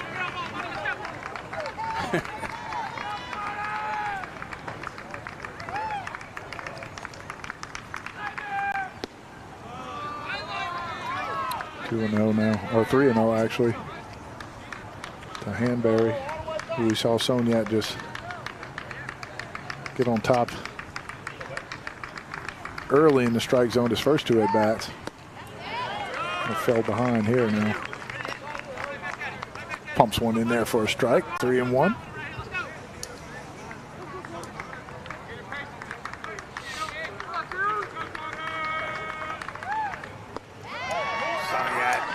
runs the count to full. Another good pitch. 2 paintballs right there on the outside corner. He's only walked 1, and that was Cade DeLon back in the second. Of course, came around and scored the first run of the game. And this one is going to be driven into center field, and that will score the run. Cade Gautreaux overran it just a tad, but another base hit. First base hit of the ninth for Carter Hanbury. Only his second on the day. Or actually third. Because Rylan got that, and we gave him a hit on that one. Solid base hit right there. Mayo scores from second base if he wouldn't advance on that wild pitch anyway right there, I believe. Yep, I think you're right. It's Coach Grimion going out there to have a little chat with Soniat. Settled down just a little bit. He's throwing good, man. He got us right there in striking distance. Keep filling up the zone. Let your defense play behind you. There's that sunshine we've been talking about. Just a few inches away from the top of those oak trees. I actually have it good right here. I can't see left field very well, but the sun is. Well, it's good because they're not hitting it out there. Exactly. You know? You're doing fine. I had a perfect view of Dawson Landry making every play out there. You got to peek around whenever Froese gets a ball. Well, my arm's getting tired. Have to ice that rotator tonight. That's right. Holding your hand up all night long. All right, this is Dylan Champagne, the catcher. 0 for 2 on the night, looking to see if he can advance Hanbury from first. We got 2 outs here in the top of the 5th. Hanbury on the run. It's going to be a slow loop over to first. Nice job for Boudreaux. Boudreaux ran to his left and made the play. And we finish it up. 1 run scores on 1 error, 1 hit. Make that 2 hits. One runner left on. We're going to the middle of the 5th. Yeah, at this time we'd like to take a little at the EATV right here. We want to take a minute to promote EATV, which is East Ascension High School's digital media program, as an additional source for catching EA athletic events. EATV was started in 2022 by Mr. Eric Brownfield and was funded through REV's Reach a Kid, Teach a Kid grant program. For those who may not be familiar with the Reach a Kid, Teach a Kid grant program, it was founded over 20 years ago and awards private and public school teachers in Ascension Parish with $500 grants to fund their creative ideas in the classroom. Over the years, the program has awarded over $100,000 to teachers of all grade levels, K through 12, and helped them make a lasting impression on local students. And educators, encouraging creative thinking on all sides of the classroom. Great program. Great program right there. Over $100 grand. That's big. It's pretty solid right there. Would say so.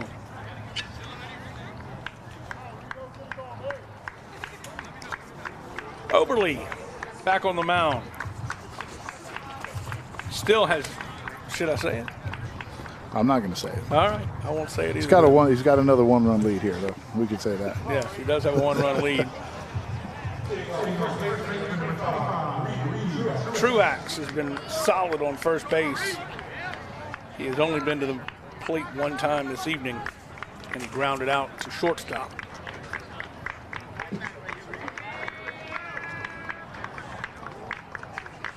Oberle kicks and fires again. First pitch strike.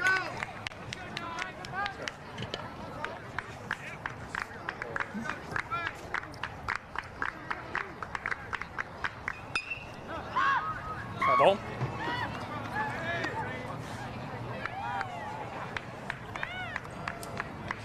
A little bit tardy on that fastball.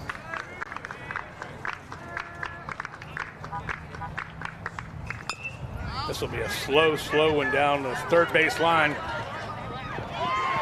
And he cannot quite make the throw. There's Mitchell, and that will be a tweener. I think it was a slow enough I got to give roller, that a hit. hit. Yeah, 100%. That's a hit. I mean, Mitchell has 1 play right there. He charged it, gloved it, made a good transfer to to the hand. He's got to get rid of it super quick. Didn't quite reach him. Didn't quite reach first base in the air. DeSherry had a little tough time picking that, but that's a hit all the way. So Mir has come on to run, correct? Yes, Truax. It's number 12. Pinch run. No, it's number 2. Yeah, his number 2. Yep, that's Landon Mir. That's the blue part of the pinstripe going There down it is. there. Yep, Yeah. that's exactly it. Yeah, a little confusing. Ryder Babin at the plate. Struck out his first trip to the dish.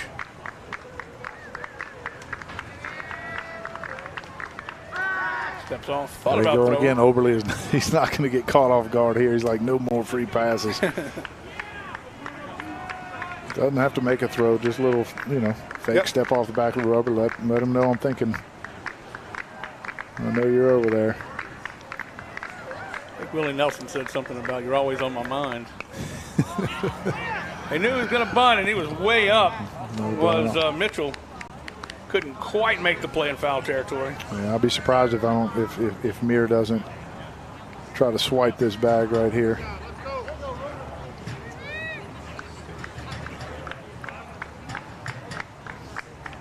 Count even at 1-1.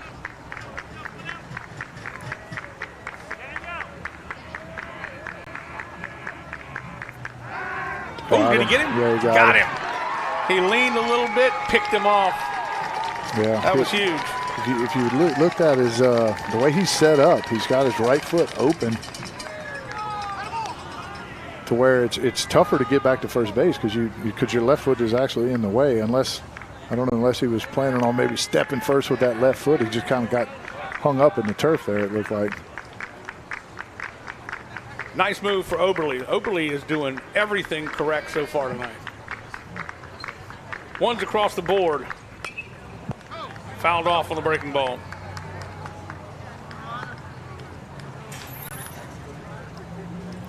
One ball, 2 strikes to Babin. Bottom of 5, and we've got a tight ball game. 2-1, Dutchtown leading East Ascension. East Ascension got the leadoff hitter on base for the first time. Only to be erased with an Oberle pickoff.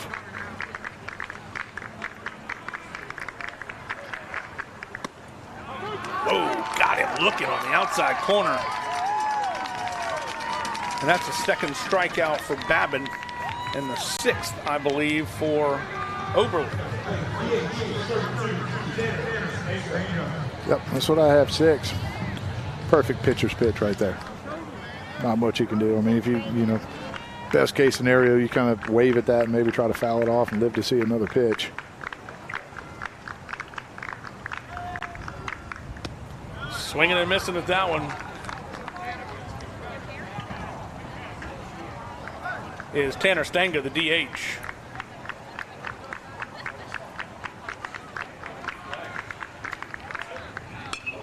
Sends one down and over the first base dugout. 0-2. Seen several balls fouled over that dugout right there, just past the net. Oberle working that outside part of the plate. This will come inside. It's going to be a chopper. McCoy to first base, and that will do it. 1, 2, 3 goes the inning, kinda.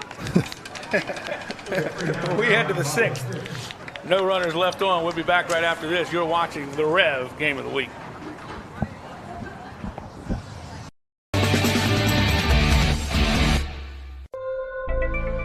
REV Business is here to connect your company beyond your storefront. We're here to power your passion, improve your communication, and link you to your customers with the services you need and the local support you deserve. From operating your front office to tracking your inventory, our team is ready to deliver services that transform your day-to-day with flexibility and consistency, so you can focus on what matters most, your customers. REV Business. The athletic training staff of East Ascension High School would like to thank Ascension Equipment, Our Lady of the Lake Health, Piku Builder Supplies, Ross Downing Buick GMC, Walk-Ons, We Live for This, Glaze, Heating and Air, SKR Construction, Austin Fire Systems, for their support of our EA Sports Medicine Program. Top of the 6th inning, beautiful evening for baseball. The sun is finally dipping behind those oak trees, and I'm feeling good about it. That'll intensify those crow's feet that we try to stay away from. Right. You're squinting the whole game. Casey McCoy, followed by Dylan DeSherry and Cade DeLong. Cade's grounded out twice. He's 0 for 2. Sonyat still on the mound. First call, first pitch strike. Yeah, good play by Boudreaux to finish that last inning. You had Hanberry trying to steal second, drew him towards the base right there, right where Champagne hit that ground ball. It's going to be a fair ball down the line right there. Wow, all the way to the corner. It's going to be a double for McCoy. A stand-up double, big-time hit for the shortstop. Yeah, got that pitch in the inner half right there. Sometimes, and a lot of times, you'll see those hitters pull that ball fair. It's just, pull that ball foul. It's tough to keep that thing fair. You got to keep your hands in there just long enough to keep that ball fair, and that's exactly what he did. Smoked that double down the line. Griffins with the leadoff runner in scoring position. Dylan DeSherry now stepping in. Now, I've noticed in the college game, the guys have been wearing something on their thumb with a hitter. And I haven't seen it. We haven't really seen it here in the high school game. But I was just wondering if you had any insight on that. This is going to be a little looper into right field, and all of a sudden the bats have come alive for Dutchtown. You've got runners at the corners. Yeah, DeSherry jumps on that first pitch. May have just been trying to hit a ball to the right side to move McCoy over. Got the barrel to it. Nice little line drive in there. A little bonus for a hit. Cade DeLong now. We are seeing Sonyat seeing the Griffins. This is going to be their third time through the lineup. Majority of them have seen all 3 pitches he's thrown. There's a bunt down the first base line. Nobody's going to get to it. The run will score, and everybody's safe. I don't know if Sonyat thought that possibly Hudson Browning was going to come out or what. No, that Truax maybe right there is supposed to come and get that ball. Nobody went and got it, and therefore the run scores. Not sure. Yeah, I guess it depends on what kind of bunt defense they had on right there. A lot of times you see the pitcher will just be, most of the time he'll be responsible for just in front of the plate, okay. Right? If he's got first base side, then you would have seen the third baseman crashing right there, or vice versa. If he's got the third base side, you would have seen first base crashing. So we saw neither, so I'm not real sure what the defense was there. But either way, if he wasn't supposed to get it, he should have been going to cover first Correct, base. correct. Yes. But he didn't do that either. Nope. Just a little bit of miscommunication right there, yep. So a leadoff double and 2 singles now. And you've got bases loaded for the first time tonight. Dutchtown picks up that third run. Check that. It's not bases loaded. They got the run. Yeah, they push that run across. A little insurance run. Still no outs. Runners at first and second.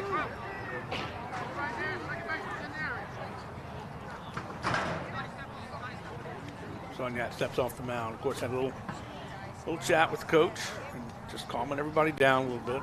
Kind of the same thing here. Might be seeing another bunt, trying to get the defense that they want set up right here.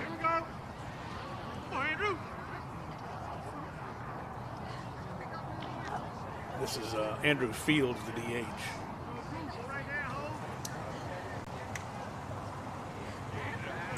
Don't worry, that's not a tractor, that's an air conditioner. There's Sonyat with the inside move right there. You see that a lot of times. You'll get that hitter to square early when you pick the leg up to try to give it away. That way you know 100% he's bunting, right?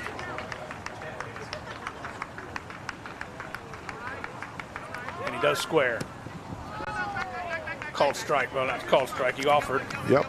And it'll be strike one.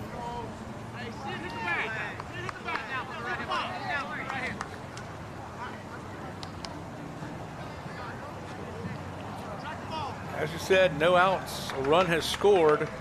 We've had 3 consecutive hits.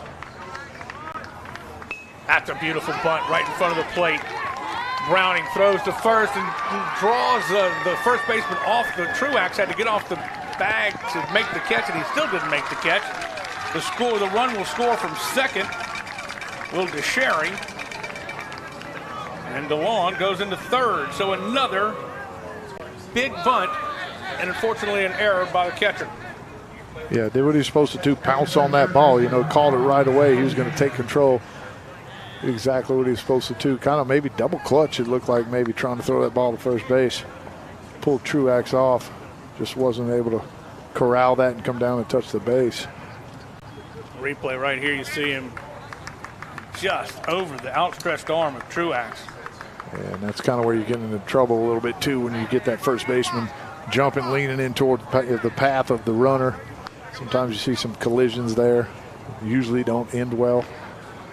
With no outs, the Griffins are not having a problem squaring the bunt. They just, Kobe Mitchell squared that time, fouled it off.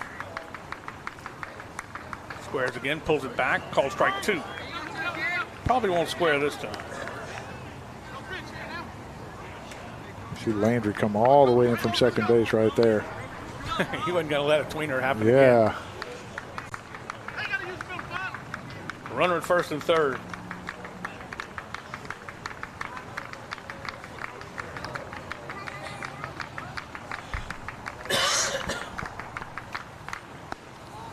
Was a pitch out, trying to see if they could entice DeLon to go a little bit further than he wanted to, down the third base line. And he did not take the bait. That way, we did say DeSherry scored that 4th run, but it was actually Ian Young, Jr., with a pinch run. Scored that 4th run for the Griffins.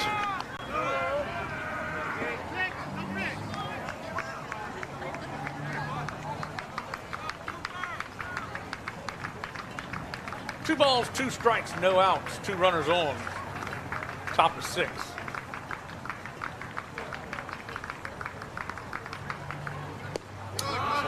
Leaves that one outside. Ooh, good pitch right there. Good pitcher's pitch right there. Try to get him to expand that zone. Good pitch by Soniat, but a better take by Mitchell right there. So easy to try to reach out there and poke that ball to the right side. This one, shallow center field, will not be deep enough to score the run, and that'll be the first out of the inning. And you see Caden Gotro got a great jump on that ball. As soon as that ball left the bat, he's flying in. Like you said, not quite deep enough to score that runner DeLon from third base.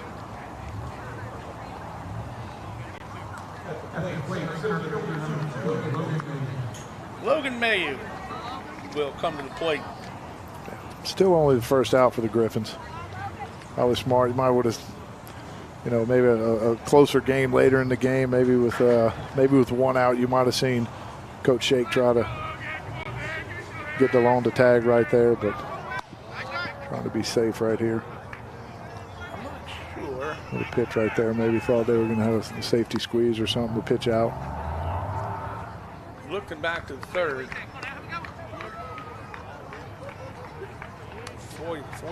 Foisey was coming on the bunt.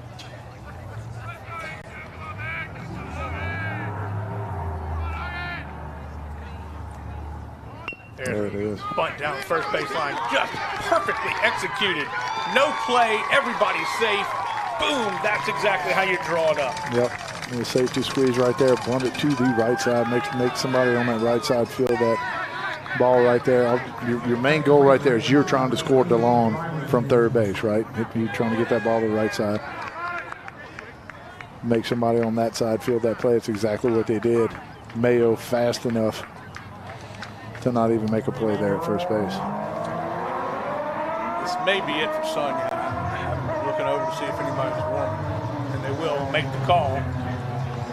So Sonia had a good game through 5, and then just got roughed up here in the 6th. I wouldn't even say roughed up. He got bunted to death. Well, right? good point. I mean, he 1,000 cuts. Yeah, he threw the ball extremely well today for the Spartans.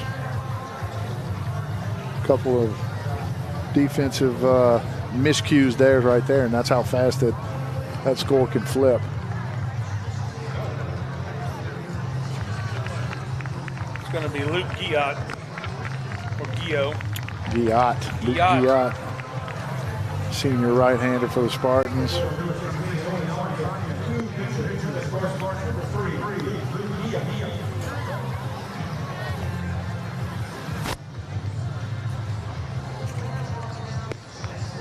Beautiful shot of the sunshine being down, setting in the western sky, and breeze just flapping the. Yeah, I'm going to tell you what, that wind hadn't checked up. We looked at that flag dead into the sun a little earlier, and it was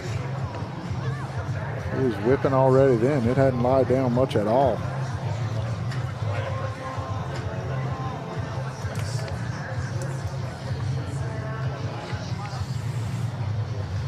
Gonzalez water tower almost due right out center field.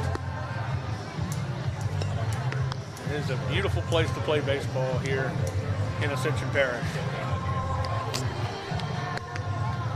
Rylan Mayo will be the first batter to face the new pitcher in Luke Guillot.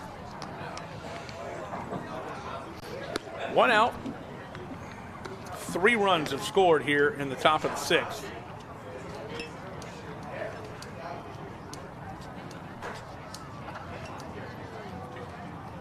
You got runners at first and second.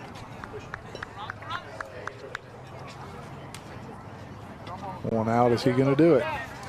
Is he going to try to drag? I mean, seems to be successful. Worked, yeah, right? Seems to be successful. Can't fix if it ain't broke. You see Froese creeping in from third there. Truax creeping in from first. He does square, it pulls it back, and it'll be a strike.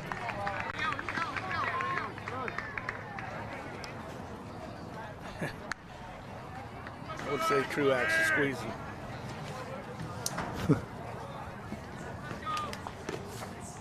He's almost halfway in. Foul ball came in on him. So when you see that hitter draw the bat back and act like he's going to swing, you just hit the deck. Coming hot, huh? Yes, sir. A couple strikes now, probably be swinging away here.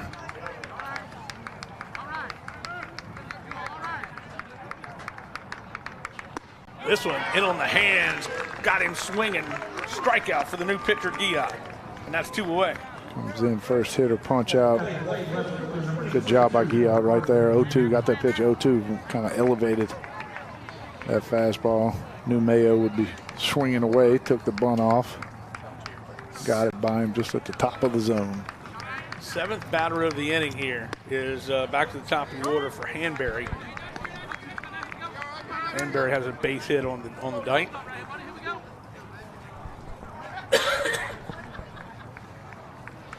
And 2 ground outs.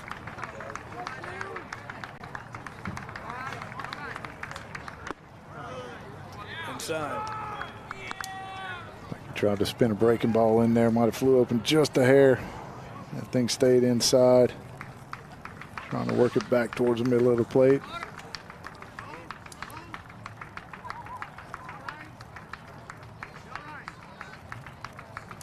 Inside again, makes him dance a little bit. That'll keep you on your heels right there. Man. This way, if you can throw a breaking ball on that outside corner, or maybe even just straighten one out with a fastball out there, that's going to be tough for Hanbury to get the barrel to. And he got the barrel on this one, driving all the way back to deep center field. Off the wall, 1 run scores. He's going in for a triple. 2 runs scored. Hansberry in for a triple. A 2 RBI triple. The ball is torched into that left center gap right there. His 4th triple of the year. Man, you see it again here. You see center fielder Caden Gotro just running out of room out there. It's an absolute graveyard, that left center field gap. I mentioned that Guillot was probably trying to go away right there. He missed center cut, and Hanberry got the barrel of that ball all the way to the wall for a triple. Clears the bases. 5 runs have scored here. It's 7-1 now in the top of the 6th. It was a tight ball game going into this one. And it has blown wide open. It's Champagne at the plate, called strike. The 9th hitter of the inning.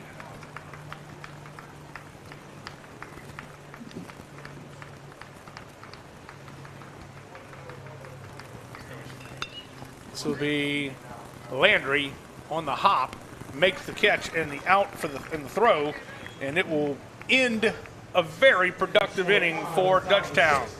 We head to the middle of the 6th. 5 runs come across on 4 hits, including a 2 RBI triple by Hanberry. A lot of insurance runs right there for the Griffins. And we are... Yeah, let's take a look at the Division I non-select softball AP playoff schedule. You see right there, first round, Dutchtown, first time ever in school history being ranked number 1 going into the playoffs. Well-deserved as they draw a first-round bye. And then you see Sandoval coming in at number 3. They as well will draw a bye. And then you see number 21, Walker, is going to play here at or right behind us at East Ascension, 5 p.m., and that'll be on April 12th. Tomorrow, actually. Getting my days mixed up. Today is Thursday, but I did hear him say over the intercom that they will have that game here tomorrow right behind us. And I got my days mixed up because I said that these two teams are going to meet again tomorrow as well. They're not. It's going to be Saturday. Or maybe you heard the guy over the intercom say that game was going to be regardless tomorrow. We'll clean it up one day. Softball here tomorrow, baseball at Dutchtown on Saturday. Oberly back on the mound. The bottom of the 6th. Pitch count. Exactly where he wants it to be. Very low.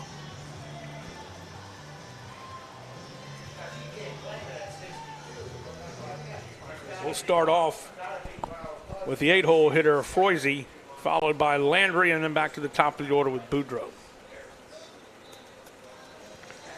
Hard to imagine Froese has only been to the plate 1 time. Froese and Landry both. Only 1 at bat. We're in the bottom of the 6th.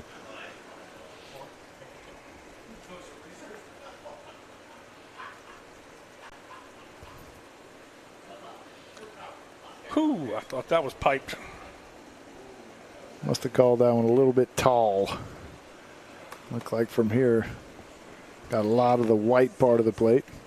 Still balled it. Foul ball on the bunt.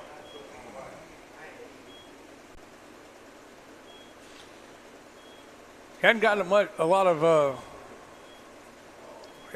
action at the plate, but he's gotten a lot of action in the field, has Froese, and come up almost perfect all night long. That breaking ball finds the mark. Good breaking ball right there by Oberly.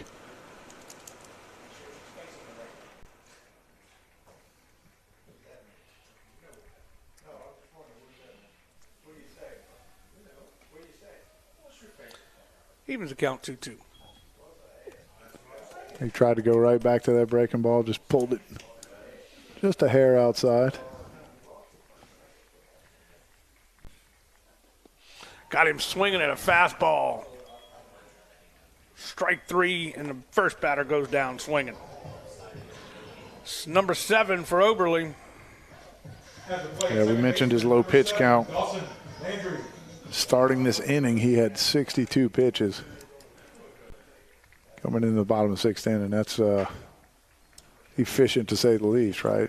Fastball a little high. It's that same pitch, first pitch he threw to Froese that they call the ball. Dawson Landry grounded out to the to the second base. His first time and only time at the plate. Don't see this often. 2 balls and No strikes to the batter for Oberle. 3 balls and no strikes.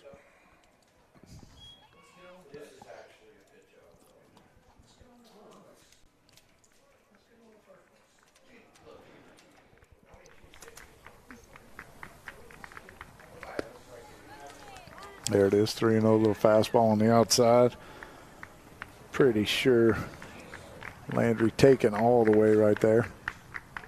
Spartans trying to get as many base runners as they can. Swung on and missed. Strike 2. Full count.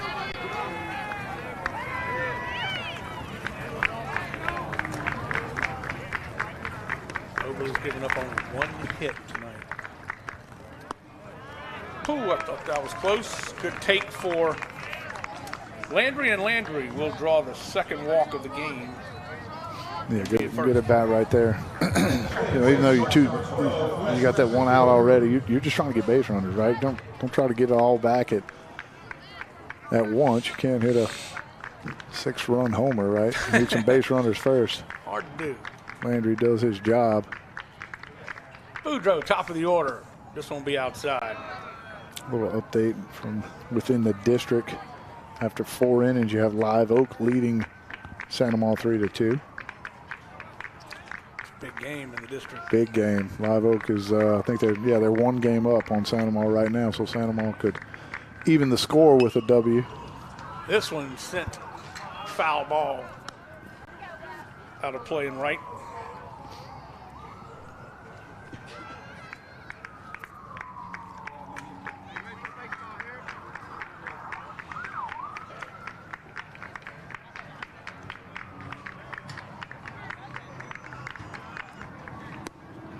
Way outside that time. 2 balls and a strike.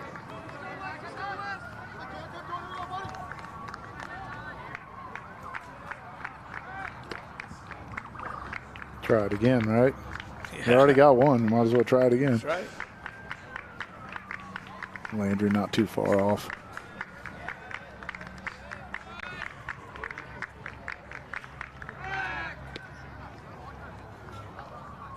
I've said it before, it still amazes me that right-handed pitcher pickoff to first. It just seems to be difficult to master. It's all footwork, right? You got to get your feet. First of all, you have to be quick, but then you have to keep them under control to make a good, accurate throw to first base. 2 balls, 2 strikes.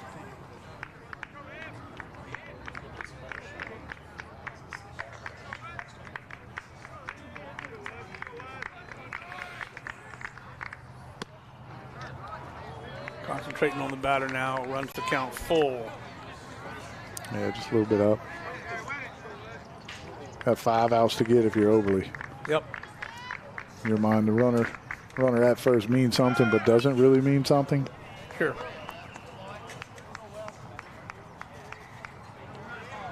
Staying alive is Boudreaux in the 1 hole.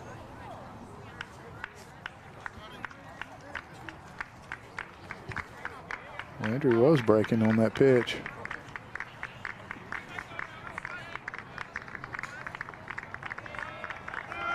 Strike 3.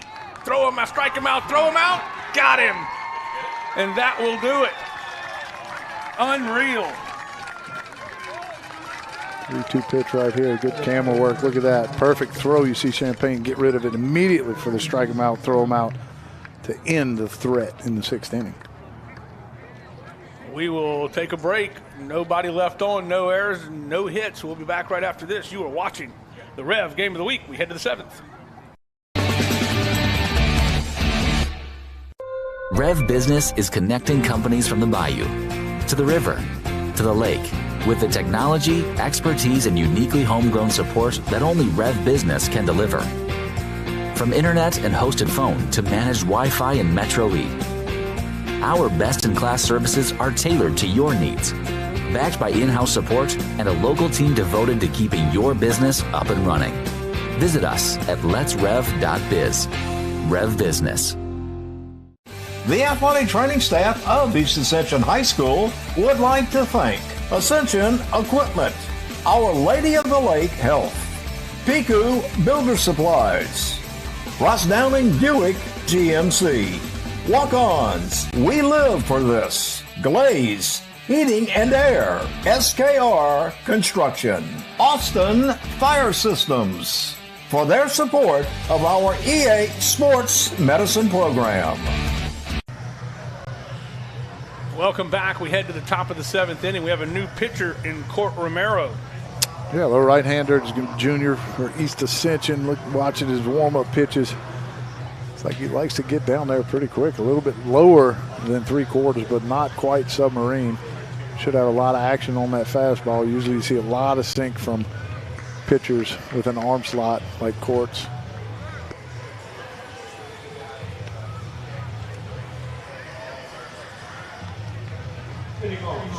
So we had 9 batters in that 6th inning for Dutchtown. We start off with Casey McCoy. Colt McCoy is not playing baseball anymore at high school. And he can't throw a football. He can't. Inside, you're right, he does have an interesting delivery point. Yeah, it's going to be, should be tough on the righties. That arm slide will come, that ball will start out from behind him. A little blooper right into right field, right into Ryder Babin's glove. Didn't have to move much at all, maybe 6 inches. You see it right there. I thought it had a chance to bloop in, but Babin read that well. Didn't have to move very much, like you said. 2 pitches, 1 out for Court Romero. So, as a young pitcher, is that just something that he naturally had, and that's why they kept that delivery, or did they teach him that? I'm thinking at some point maybe he had trouble maybe getting some movement on his ball, you know, maybe some run or some sink or whatever, and he said, well, let me try to drop down, or maybe he had a coach. We'll see that. Carbon copy of the first at-bat, another fly ball out to Ryder Babin for the 2nd out. But, yeah, a lot of times you'll see pitchers kind of drop down, maybe, you know, lower that arm slot to try to get a little bit more movement on those pitches.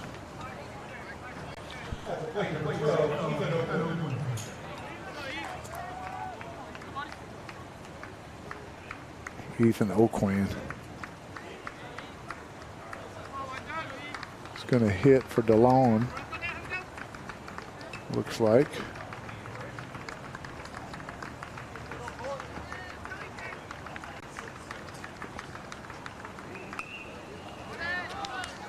Scoop, throw, shortstop in the dirt. Did he get it? Ooh, nice scoop, pick. Nice pick for Truax. Well done. Great pick right there.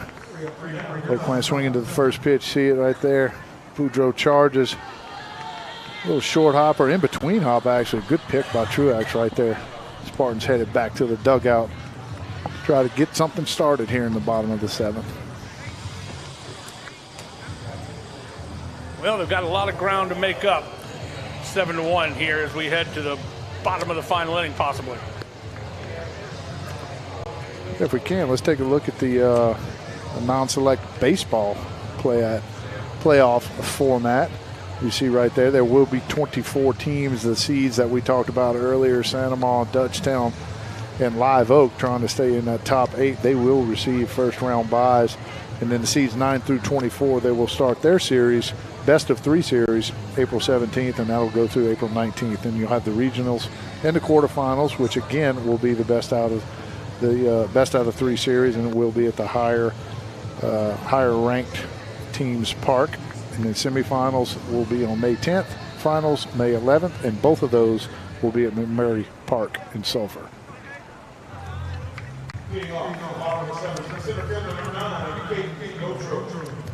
Gotro will step to the plate. Oberle still on the mound, trying to go complete game. A little low that time.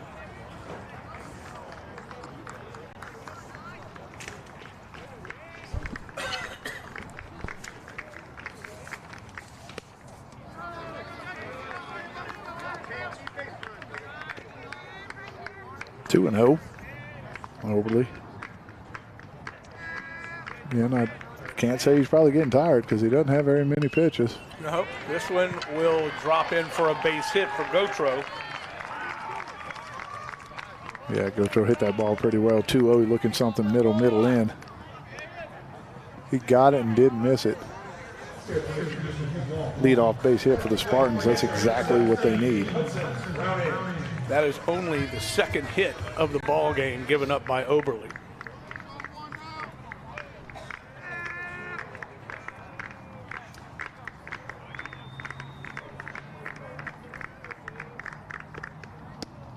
A little outside.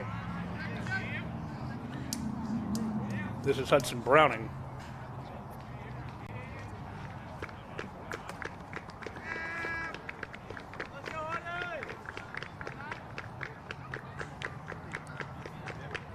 Rocks and fires. Outside, pitch number 2. You can see Don't Play come out. I was just about to say that's 2 consecutive hitters. You've seen Oberle start 2-0. We hadn't seen that the entire game. Don't Play probably just going to say, hey, look, man, we're up 6. Don't worry about the base runner. Let's pump strikes. Yep. Try to get these hitters to get themselves out, 1 out at a time. Don't overthink it, just throw it. Hard to imagine we've run through the regular season here just about. Got one more game on Saturday. Playoff starts next week. Yeah, crazy. Once you start, you know how the softball is a little bit ahead of the baseball. It's once you start softball, and then when we get done with the district play with the softball, you start baseball, and then it's like softball playoffs are starting, and then immediately after the baseball playoffs are started. It goes quick. 87 pitches total for Oberle. This one is hit hard but foul. He got all of that one. Smoked. There's that strike after your first pitch after a conference on the mound, right? Browning he must know that also. He's been listening. He was not going to get cheated. He smoked that ball down the left field line. The Moeller Law.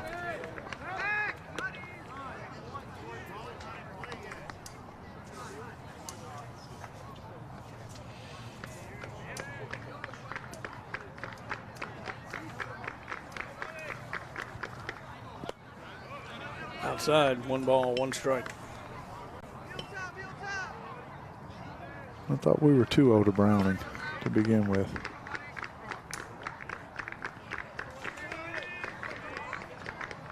I think you're right. I think it's 3-1 right now. And this one is popped out of play, foul over the press box. There we go. Yeah, 3-2 now that I can see the scoreboard, I think it is 3-2. Now that the sun's set behind it, we can actually see it.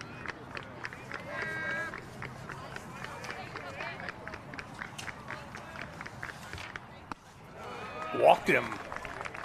Just a little bit tall. Good at bat right there by Browning. So that is the second walk.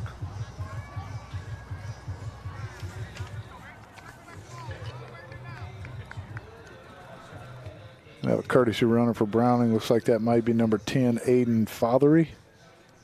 At the plate, left fielder number 4, Luke Decato.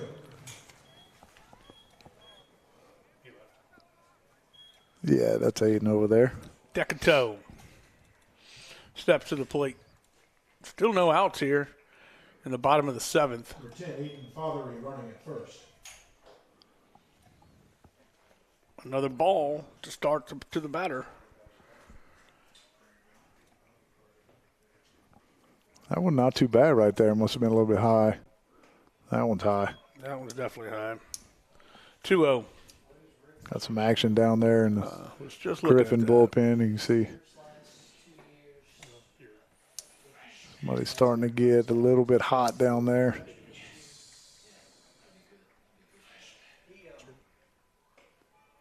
.30. 3 straight high. Yeah, 3 in the exact same spot, right?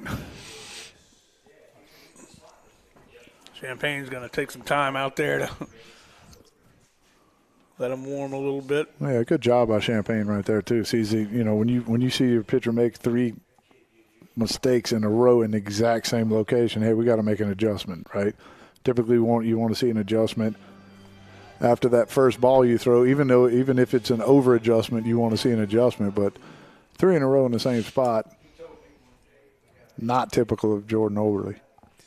How special is the relationship between the pitcher and the catcher? Strike after a meeting. Exactly. Yeah, I mean, it is. I mean, you have to, as a pitcher, you kind of put your trust in the catcher. They're seeing these hitters. They're right up on them. They can see their footwork, what their eyes are doing, what their hands are doing. Call strike 2. Things like that, how they've reacted to the pitches in their, first 2 or 3 at-bats or whatever. And you also have confidence in them, to get a couple base runners. If I want to try to spin a breaking ball in the dirt, I need my catcher to block it so I don't give it up.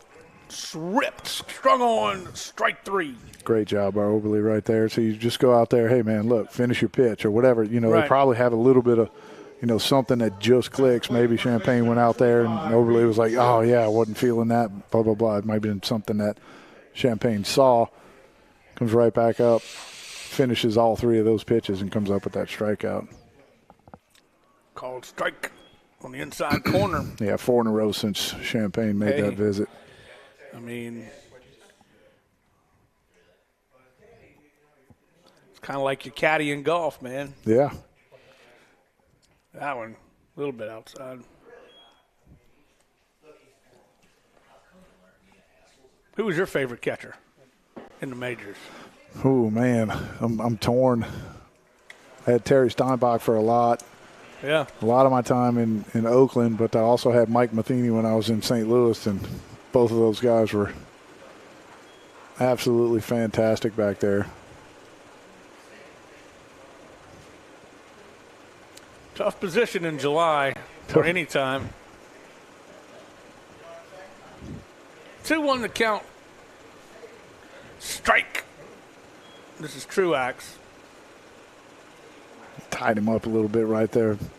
Got that fastball up just a hair, probably on the inner third. Tough to stay on top of that pitch. Fouled off. Stays alive.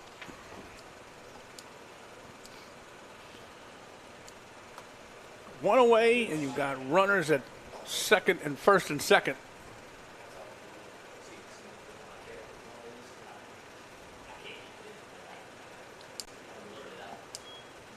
Missed high there. Probably tried to overthrow that one maybe. Full count. Try to get him to swing at that pitch up out of the zone, maybe just above the top part of that zone. Truax will foul this one over the first base dugout into the parking lot. Kind of right where that pitch was. That was a good job by Truax to get a piece of that. A lot of times you see a swing through or a punch out on that one. Ooh, came and jammed him. Tell you who seems to swing at those pitches a lot is Tommy Tanks for LSU. Yeah.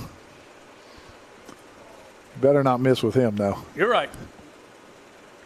But he sure does strike out when he does. He starts striking out on balls that are high, it seemed to me. This is line drive off the glove of the shortstop, McCoy, and that will roll into left field, and that is not something that happens to McCoy very often. Lord, I thought he kind of slid, and I thought it hit him right off the knee. I didn't see it hit off of his glove first. Right off, I thought it hit right off his kneecap. I was like, oh, Lord. That could be detrimental. You get a ball off the kneecap right before the playoffs, man. I think it'd swell up and do some damage. But, yeah, I mean, good at bat right there by Truax. He fouled off some really tough pitches from Oberly. Kept battling. Put the ball in play, make things happen. You see right there, East Ascension stays alive. Number 13 coming into the ball game will replace Oberly, and Oberly had one heck of an outing. That Caleb Wall? That's what I got.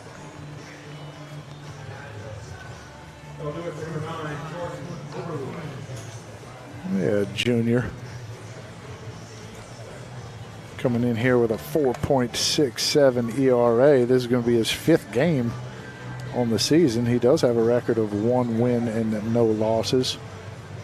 giving up 7 hits in 6 innings with 5 punch-outs and 6 walks. Well, Oberle leaves with 7, make that 8 strikeouts. Walk 2, hit batter back in the 4th, and allowed only 3 hits. No, check that, 2 hits.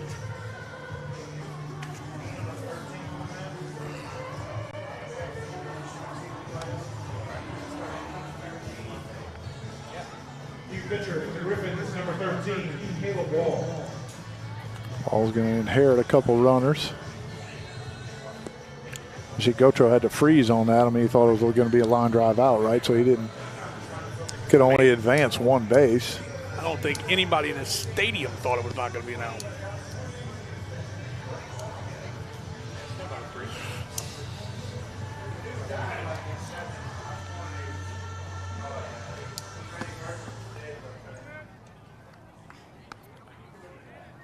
Oberle finishes with 108 pitches. Didn't feel like that many. No, not at all. It did not feel like that. It had to, like, multiply in this last inning. I know he was behind, the first couple of hitters. He did throw some balls, went into some deep counts.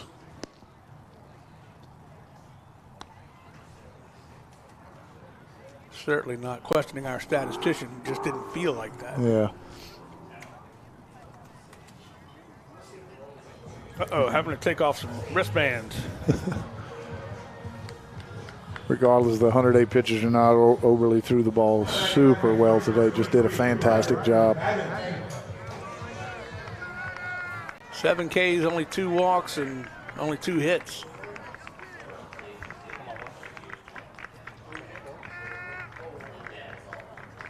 Have a final from Live Oak. Live Oak hangs on to beat Sanamaw 3-2. So looks like Live Oak will win the district outright this year.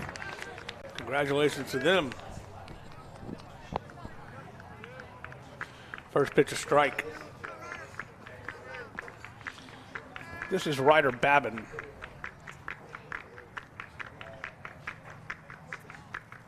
Babin rears back and heaves one. Strike 2. Swinging at it was Babin. Check that. That was Walls throwing the ball, not the batter.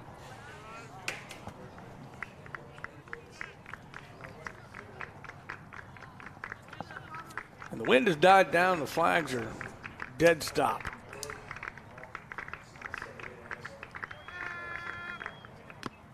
Foul tip, caught, strike 3.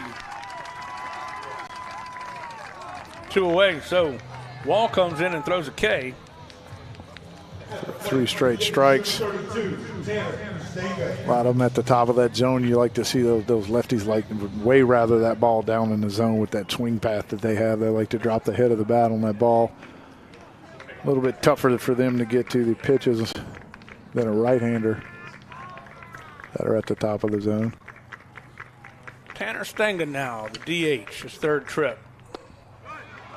4 straight strikes for Wall. Spartans down to their last out. Need a ball in the gap right here or something. Strike 2. Rally possum.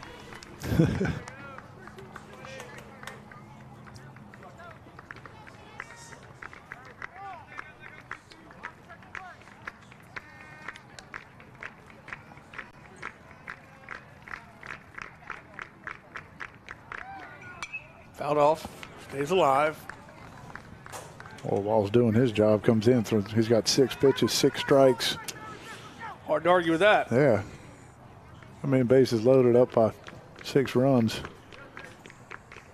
Only thing you don't want to do is start throwing balls and walking to people, right? I would say that's probably less than ideal.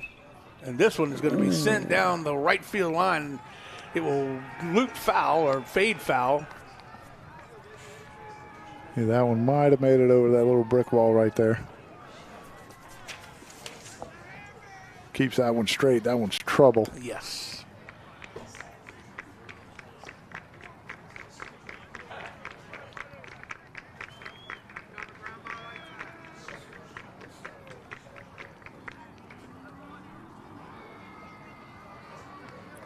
2 outs, 2 strikes. Maybe didn't like the pitch selection right there. Let me do a little inside move, see if I can, instead of shaking off.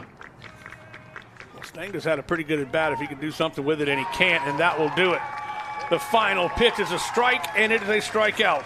So Waller comes in and does his job, and Dutchtown goes on to win this one, and they go above 500 at 5-4 on the district, and it was a final of 7-1. What a great baseball game it was for Dutchtown. Both pitchers, especially early going, really threw the ball well, but Oberle was just a little too much in the Dutchtown small ball was too much for him. Yeah, I mean, it was 1-1 through 4, right? I mean, both pitches super efficient, filling up the strike zone, and Dutchtown gets a couple base runners, that in that 5th inning, and start to bunt, put a little pressure, maybe a little miscommunication, maybe in that 6th inning by East Ascension, and when it snowballs and they hang up a crooked number, and just a little bit too tough for the Spartans to come back with Oberle on the mound. Well, now we head to the playoffs. Of course, both of these teams will meet on Saturday once again, but for us, it's playoff time, and we're going to have a great schedule for you as we get into the playoffs, depending on where everybody is. It just depends on what game we're going to have, but what an exceptional game this was, and of course, you can watch it all on Rev Sports 1, our YouTube channel. Division I non-select softball and baseball playoffs coming up. Live streamed on Rev Sports 1 and, of course, on Rev TV 4, Sunday at 6 a.m., Wednesday at 9:30 p.m., Sunday at 6 p.m., Wednesday at 7. And, of course, you can catch all the replays there. So that's going to do it. Oh, one last look at the seniors here as you look at Dutchtown. 2024 seniors from left to right: Riker Rogers, Carter Hanberry, Ethan Oquan, Dylan DeSherry, Max Heinz, Jordan Oberle, and Logan Mayo. They had a good season so far and a good game today. Yep, and then we'll look at the seniors for East Ascension here from left to right: Tanner Stanga, Ryder Babin, Court DeLatte, Owen Sonyat, Luke Giat, Wes Boudreau, Luke Decato, and Ethan Froese. Froese had a good one today. He had a lot of action at third base. Well, I want to tell you, we had a great crew as always. I want to thank Jake Voisin, Priya Singleton, Courtney Lawrence, and, of course, our director, Andre Chapoy, our executive producer, Lyle Boudreau. And that is going to do it for myself, Jimmy Frederick, and our Hall of Famer and East Ascension Hall of Famer, Mike Moeller. And the final score, the Dutchtown Griffins win this one over East Ascension, 7-1. Have a great night, everybody. We'll see you next time on the Rev Game of the Week.